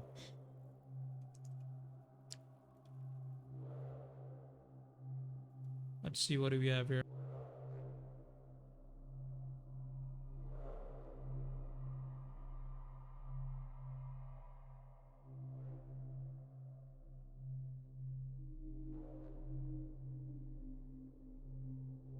Okay, we have Crimson Guard. Total cost is unchanged or recipe cost increase. Block damage rescaled from 75 to 70 plus 60% of caster strength. That is interesting. So the total value of the caster strength is also the damage block, 60% of that. That is cool for Axe and the heroes who go for this. That is interesting. That is definitely interesting. Take on recipe change now requires Diadem, Voodoo Mask, and recipe. Total cost rescale from this to this. A little less expensive, I guess. Intelligent replaced with all attributes. Oh, that is cool. So now you can build on other heroes too, especially the universal heroes as they call it. Now also provides 11 to 15% spell lifesteal. So I can build an Invoker now. I mean, I could have done it earlier as well, and I did have a build that revolved around Dagon. Anyways, energy burst now spell spell lifesteal 75% of damage done. So if you need a quick heal, you can just click Dagon on an enemy and you would get 75% of that heal. Energy burst now instantly kills non-ancient creeps. Wow, that is cool. That is not bad. I wish they updated the icon though. They don't look that good. They don't look that good anymore. That's for sure. Voice is low. Okay, I'll increase a little bit.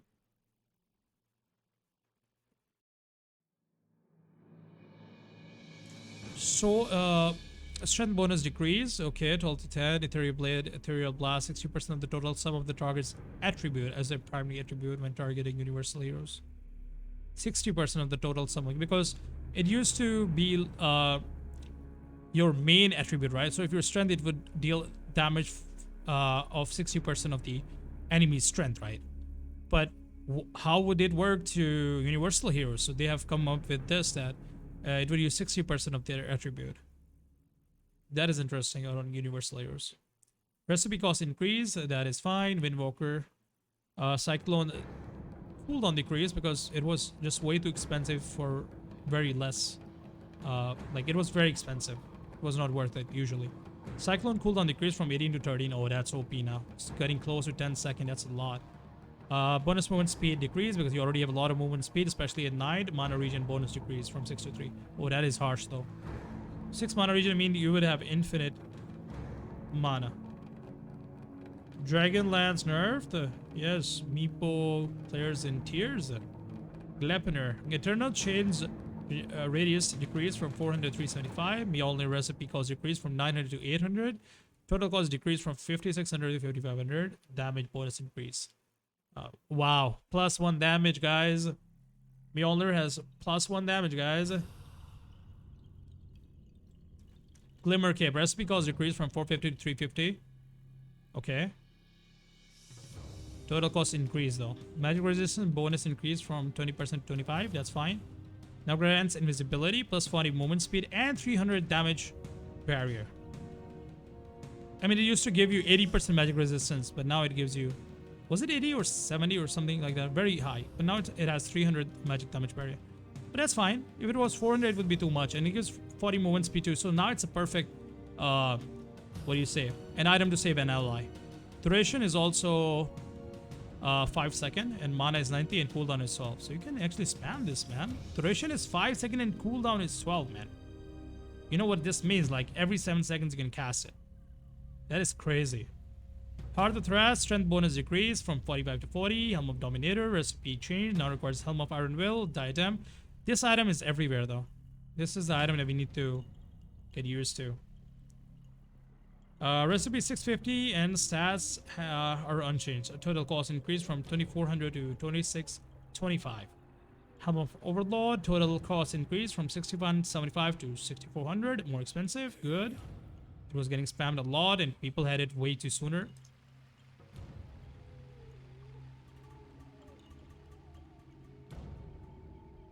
Okay, where's the Helm? So Helm of Dominator creep attack damage decreased though, 80 to 70 now.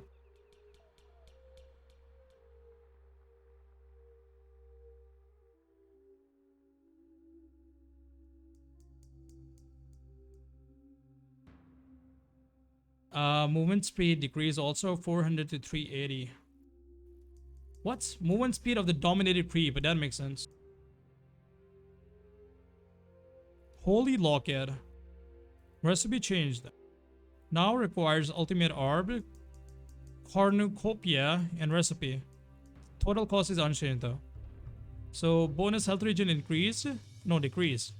And mana regen also decreased. It's fine, it's not too harsh. But grants 10 damage, that's fine. Let's see, Mage Slayer. Recipe cost decreased from 400 to 200. Total cost increased from 2400 to 2500. I see. Total cost increase though. Then we have Yasha. Movement speed bonus increase. Wow, 8 to 10%. Now it's usable again. That 2% is good enough. Especially at night time. Sanjin Yasha. Movement speed bonus increase. Good. Very good. So it's further increase after by Sanjin Yasha. That's very good. And Mondas also increased, right? Yes. 2%. Very good. Medallion of Courage. It was such a trash item. Please make it good. Valor cooldown increased from 12 seconds to 16 seconds. Okay, cooldown increase. They further nerf it. But Valor duration also decreased? What? But Valor self, enemy, or armor deduction and ally armor bonus increased from 5 to 6. Oh, that is trash. Solar Press recipe. Okay, I hope that after upgrading this to this is going to be useful, surely. Recipe cost decreased from 900 to 700. Total cost decreased from 2625 to 2425. That's better. Armor reduction and life bonus increase from 6 to 7. Okay, the movement speed is good enough. The attack speed slow or increase it 50 to 70. Okay, these two are very good. The shine duration is also decreased from 12 seconds to 8 seconds. But cooldown increase from 12 to 16 seconds.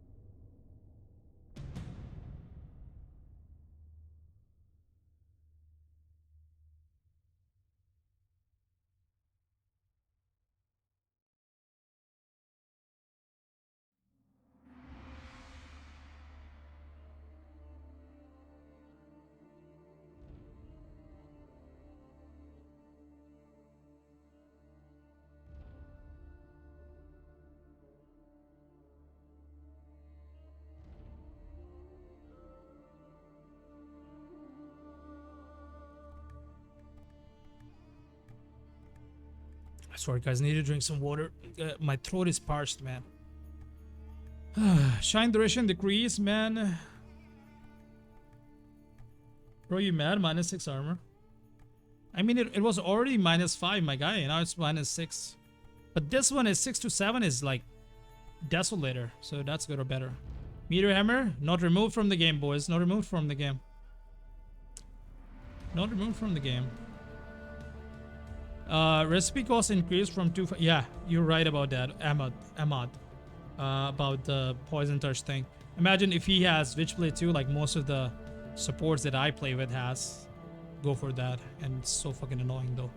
Instead of going support items, they go for that, but it can work, especially if you're playing Dazzle mid, I think.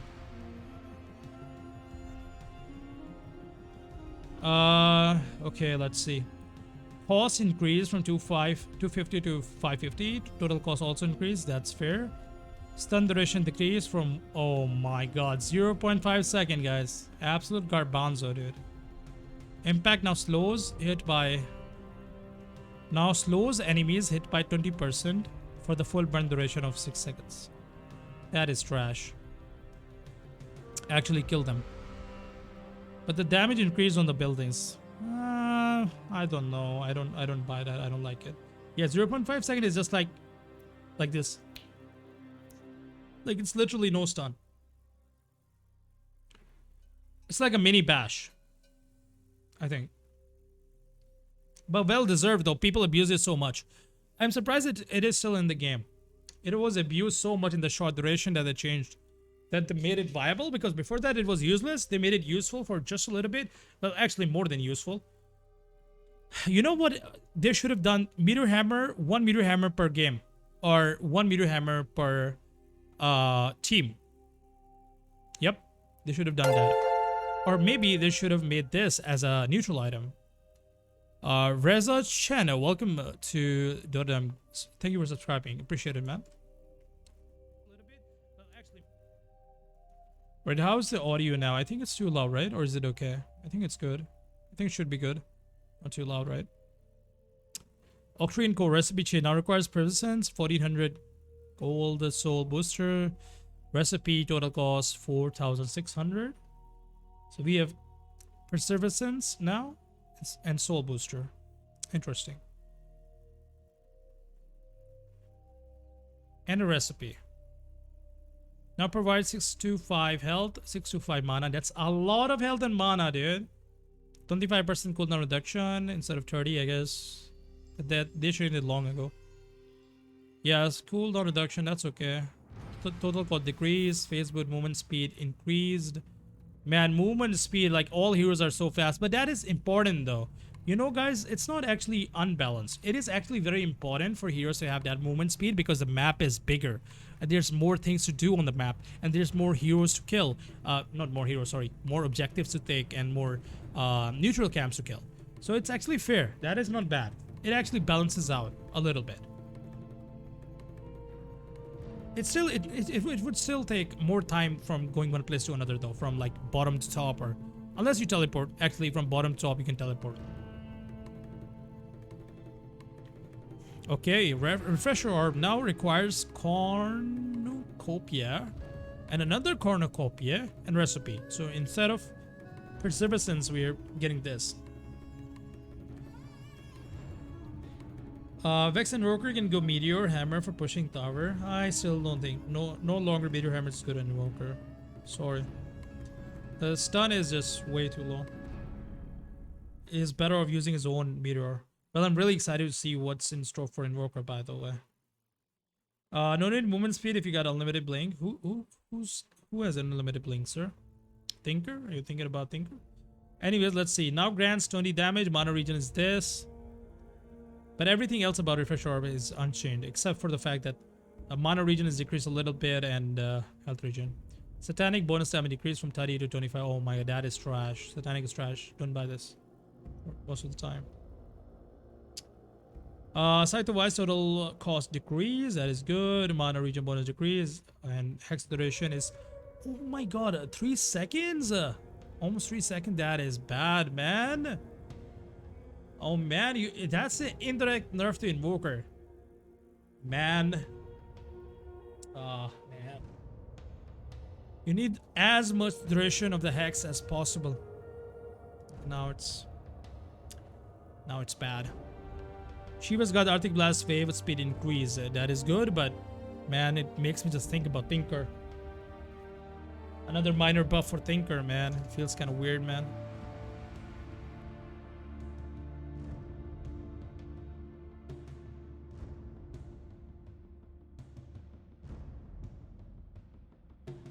Does any get nerf again? Yeah, man, that is unlucky. Urn of Shadows. If the owner dies with Urn having 0 charges, it now gains 1. Spirit Vessel. If the owner dies with Vessel having 0 charges, it now gains 1. So the Urn of Shadows and Spirit of Vessel gives you a charge even if the owner dies with it. So it counts your death as that as well. I wish it counted allies death as well, but that would be, I think, a little too OP.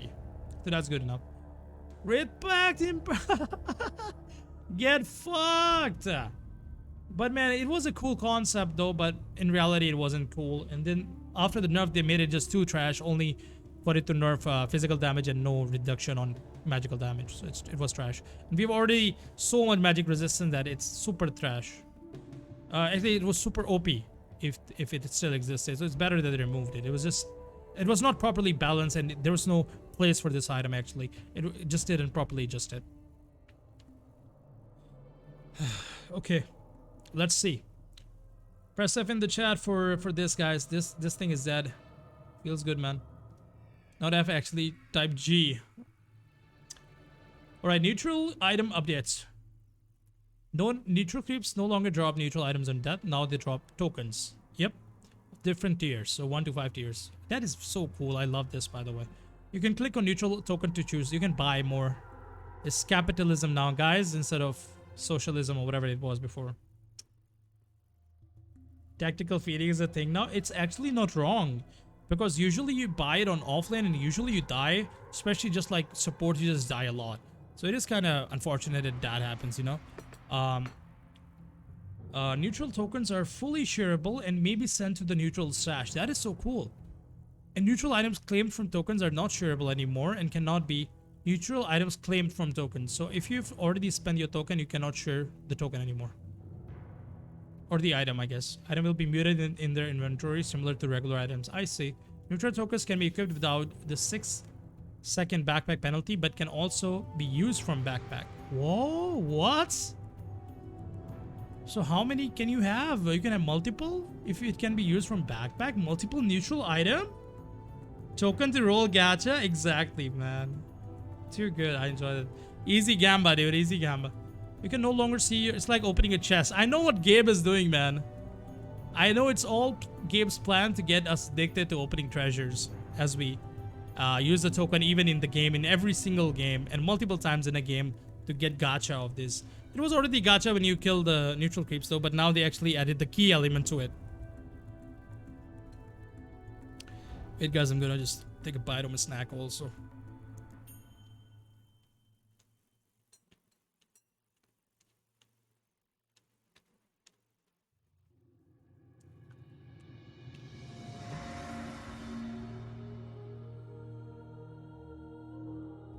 Possess Mask. Item cycled out.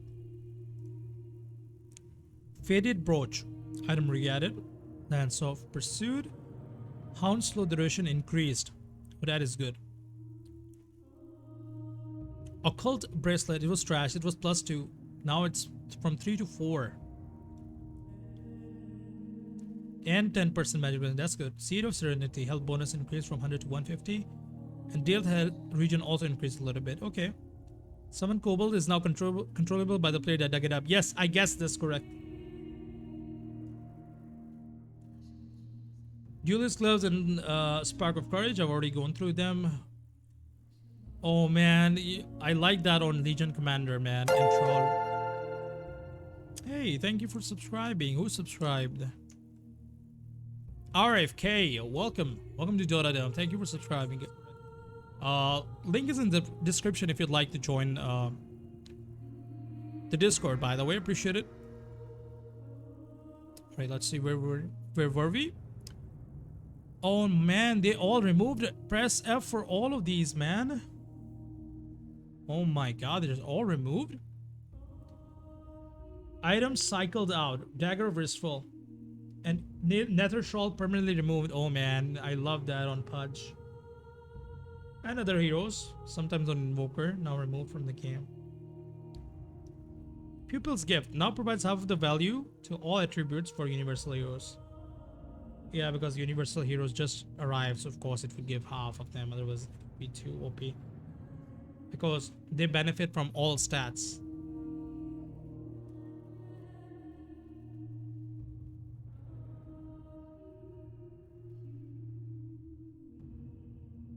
Okay, just a second, guys.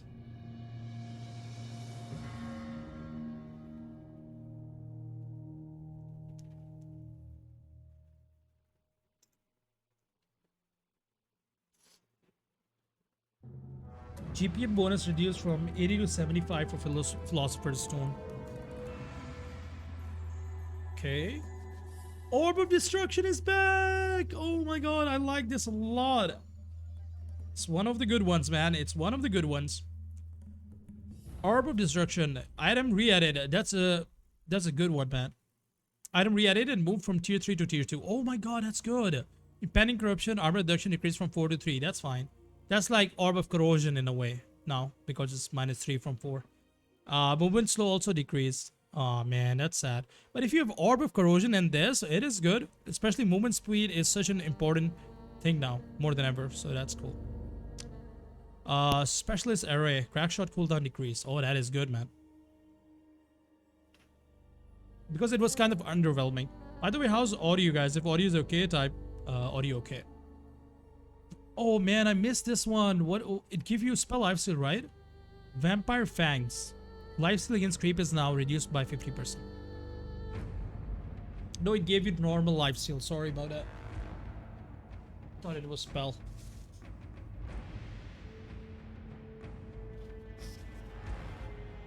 I've gone through the Gossamer Cape already. Automatically dodge the next attack from a hero. And after you dodge it, it will go on cooldown again for 5 seconds. Specialist buff? You mean Specialist Array? Yeah, it's better now. It's much better. 4-second cooldown is huge. You can farm much faster now. Guys, more F. Blast Rig is gone. Rip offlaners who use this. Audio is good. Thanks, Mike. I wish spider legs were back. Abdul says, oh dude, that would be too OP. The free pathing is too OP, man. I'm more of a tech guy than an audio guy though. Oh, that's cool though. That's cool. I mean, if you have a decent pair of headphones, you can easily tell if audio is something wrong with the audio. Wait, new item? Wait, I've gone through this, right? Yeah, I've gone through this. Never mind. Never mind. Never mind. Just a moment, guys. Damn, I'm glad I had energy ring with me, man.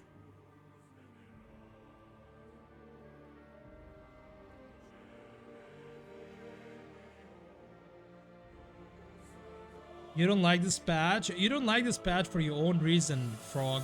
That's unfortunate. The game state integration.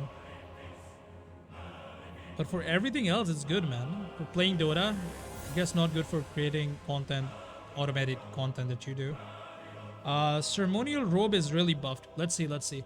Mana bonus increase from 250 to 350. Yo, that's good, man. But the thing is, the more mana you have, it can be worse for you. Right? Did you forget about the neutral creep? And did you forget about the possible diffusal blade upgrade? I hope you didn't. Bro, I'm really excited to play some Dota. Let's get to it, man. Let's get to it.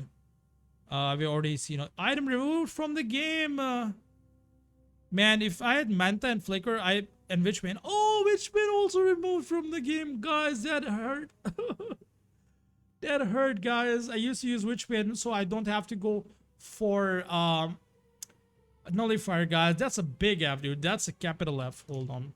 Let me type it with you guys. That's a capital F right there, guys. Holy shit. Also, guys, if you're enjoying, consider leaving a like and subscribe. Appreciate it. Havoc Hammer, that was it's not that good. I hope they buff it. Damage bonus increase 12 to 14. Damage strength bonus increase from 12 to 14. And that's fine. Mindbreaker moved from tier 3 to tier 4. Oh, they buffed it. Oh, they buffed it. Perfect timing for the music to go wild. What is it now? Magic damage bonus attack increase from 25 to 45. Attack speed bonus increase from 25 to 30. And silent strike duration increase from 1.7 second to 2 seconds. I thought they nerfed the debuffs, but they buffed the debuff of this thing. 2 second is better than 1.75 second. And it is. It doesn't. Maybe it doesn't look that better on paper, but think of it. How it works, right? Like the cooldown, how the cooldown works. After every few seconds, you can silence again. So 2 seconds is just, it's good. It's very good. Stormcrafter now provides 25 movement speed, no longer has an active, and passive bottle lightning now hits up to 2 targets. Oh, wow. That is cool. And it deals like 225 damage per lightning bolt. And now it will target 2 targets. That is big, man. Crystallis dodge made flicker remove from the game. We're already going through this. Apex now provides 25 to all tributes. Yeah, instead of 70, because otherwise it would be too OP. But 25 to all tributes is insane, man. 25 to agility, 25 to strength, 25 to... I think this is the best item on... Oh my god. Because Apex gives you 70 attribute, right? It gave you 70 attribute. Or was it 75? Actually, it was 75. 75 attribute to your main attribute. So if you're strength, it would give you 75 strength, which was good. But now we have multiple apexes. Like how would they translate it to the heroes that are universal, that have strength, that have intelligence, and they have agility? So for them, it would be halved, but it's actually better on them because they have goodness of all of it. 25 to all tributes is so big. For reference, Aghanim Scepter, 4200 gold item gives you only 10 stats to all. Just take it that. Think of it that way. Right? It's crazy, man. It's crazy. It's like Scotty. Crazy, man. Falling Sky stun duration decrease. Okay, that's kind of bad. That's kind of bad. Alright, guys. Hero time. We've done almost 50%. That is excellent. That is excellent, guys. Almost want to take a break, guys. Almost want to take a break because I don't know how long I've been streaming for. But we're still gonna try to man through it, though. We're still going to try to man through it. Let me update the sub count. We're very close to 500, guys. It would be very cool if you reach our goal. It's a big goal, guys. It's a massive goal.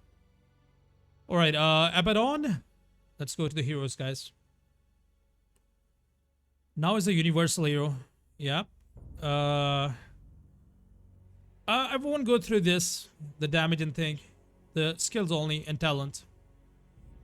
Now considered a damage barrier. Stacks additively with other damage barriers. Like, for example, if there's a Abaddon support in your team, not only there would be a barrier of Abaddon, but it works with the damage barrier of the pipe. I wonder if you have Abaddon's shield, right? And you have pipe. Which one would get damage first? Yes, we're gonna rush through now. I'm gonna try to rush through. 8-second borrow time cooldown replaced with 85 DPS borrow time immolation. 400 radius effect with borrow time is active. Damages both Abaddon and enemies. Well, that is cool. That is a cool thing. And that's a level 20 talent. Stop me. If you need to take 3-5 minutes break, it's okay, fam. I think we're gonna rush through though.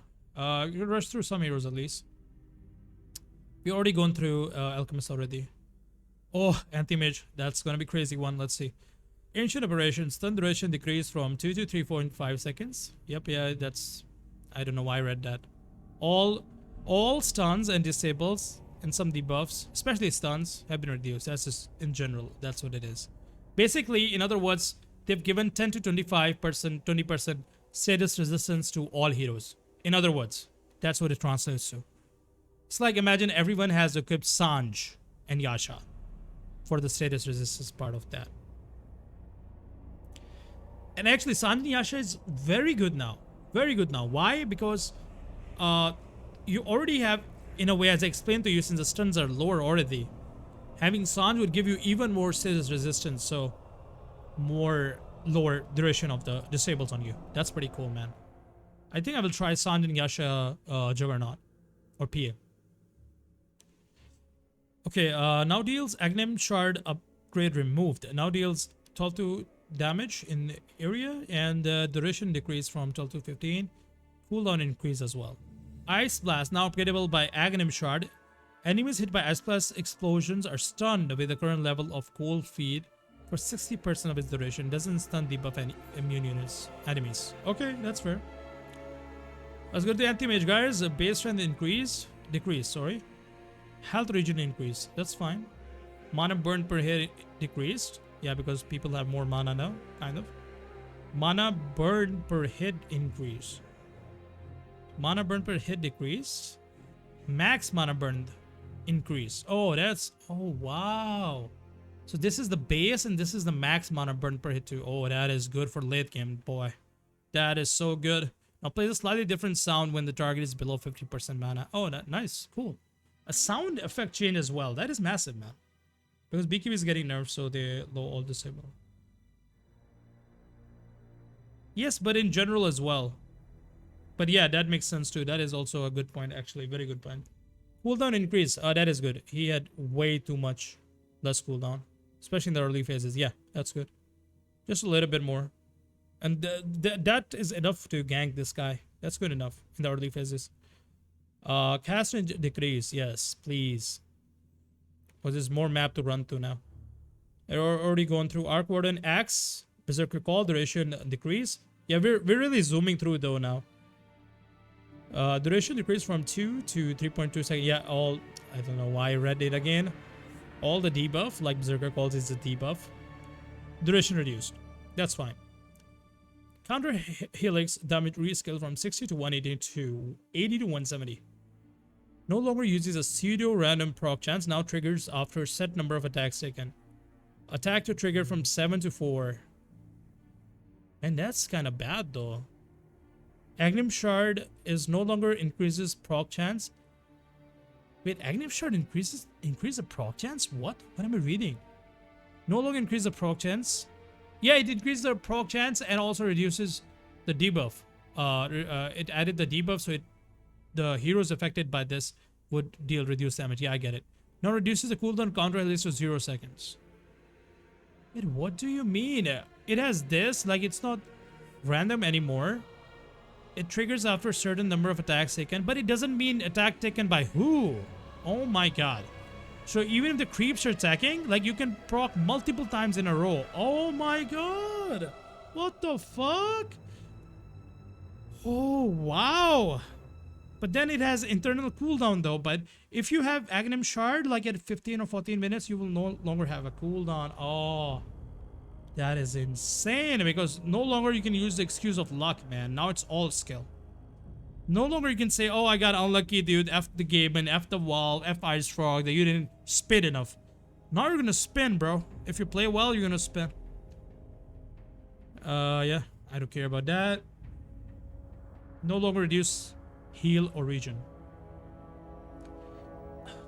Now pierces debuff immunity, which means you can brain sap BKB hero. Fiend's Grip, duration, yeah, already gone through that. Bat Rider, Sikin Ipam, application damage increase, damage per stack decrease, slow per stack decrease. Okay, cooldown rescale from 18 to 15 to 22 to 13. Flaming Lasso, right. Alright, Beastmaster now is a universal hero. Mana cost decrease for the wild axis, Dive Bomb. Aghanim Shard root duration decrease. Primal Roar stun duration decrease. Ability reworked. Again? Now a passive ability. Attacks from Beastmaster or a nearby unit he controls causes him to bang his drum, dealing damage to nearby units and healing himself. So assault is a good item here. Could even go Sand Yasha, and could even go drums, especially actual drums, not drums of Sloan. Not and also, like, personally, if I'm playing this guy, I'm gonna go Mask of Madness. Anyways, every attack decreases the interval between drum hits from a maximum of 3 seconds down to a minimum of 0.4 seconds between hits after 20 attacks. If no longer attacks are made, the intervals gradually increases every 1 second. Using Primal Roar automatically adds 10 to 20 drum stack charges based on the level of Primal Roar. Drum hit damage is 90. But you're still talking? Are you still talking? You cannot hear me or what? It's very good now though. Drum damage is 90. And creeps are 5% from heal from 5%. Bloodseeker max health damage per second decrease. Rupture cooldown rescaled. Now passively turns all over heal from your own abilities into a damage barrier up to 50%. Now you can be tanky. More cancer, I guess. Yes, my voice is almost going at Kohijutsu. Kohitsu. Jitoshi. Damage no longer counts as HP loss. It burns barrier if it's available and can be decreased by sources that reduce damage. Position 1, Beastmaster. Yes, that's what I feel. I mean, that's how I'm gonna play, at least if I ever play him. Bounty Hunter Shuriken Toss. No longer many stuns. Oh my god, I love this. Maybe someone else will stun. I hope not. Attacks now stun the target. But this has cooldown though. I mean, this had cooldown too, but it was way too OP because this was a range stun and it was so fucking annoying. Now it's better. Aghanim Shard no longer grants charges. Now lowers Shadow Walk cooldown. I see. Alright, Brewmaster. Any Brewmaster fans? Base damage decrease. Okay. What? What is that base damage? It's now part of the basic ability. What stance status resistance decrease 20% to 5 to 20%.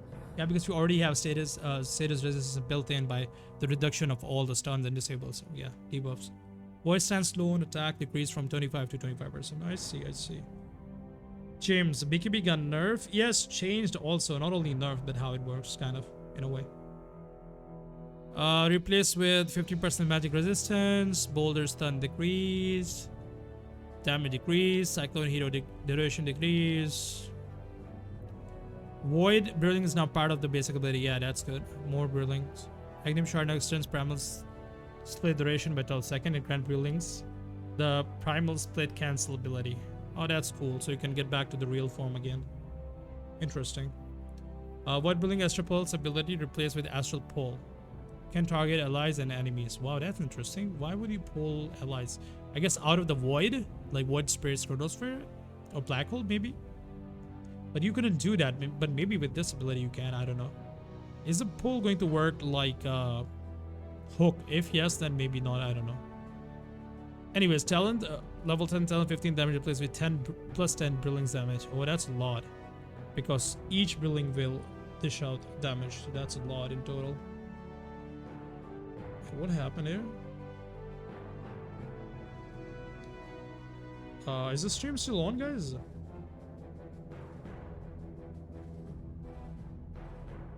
Something weird happened in the chat.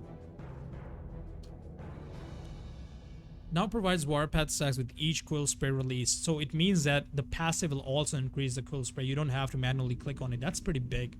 Taking excess damage over the quill spray threshold is maintained, and multiple quill spray can trigger from single source of damage. Yes, that's what I said. It's pretty strong now.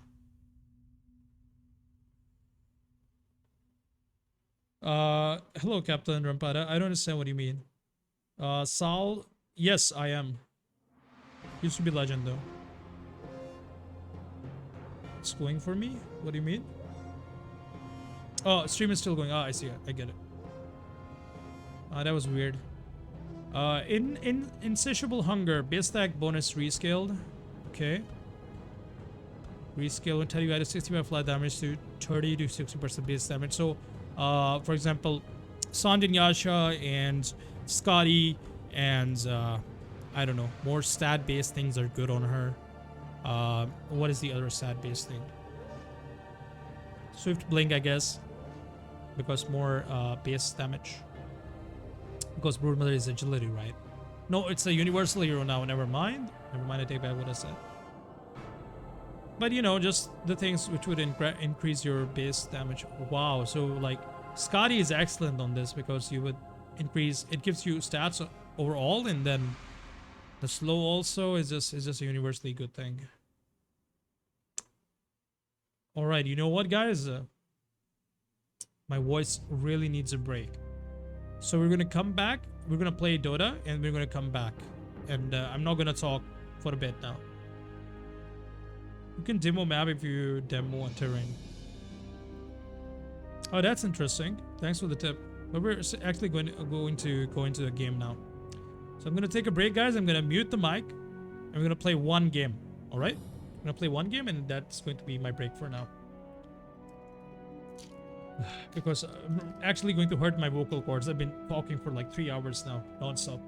And people here come and tell me to read even faster than I already am. Yep. And appreciate the subscription, guys. Right, let's move this. And let's get into a game. We'll be back on the patch after a game, shortly.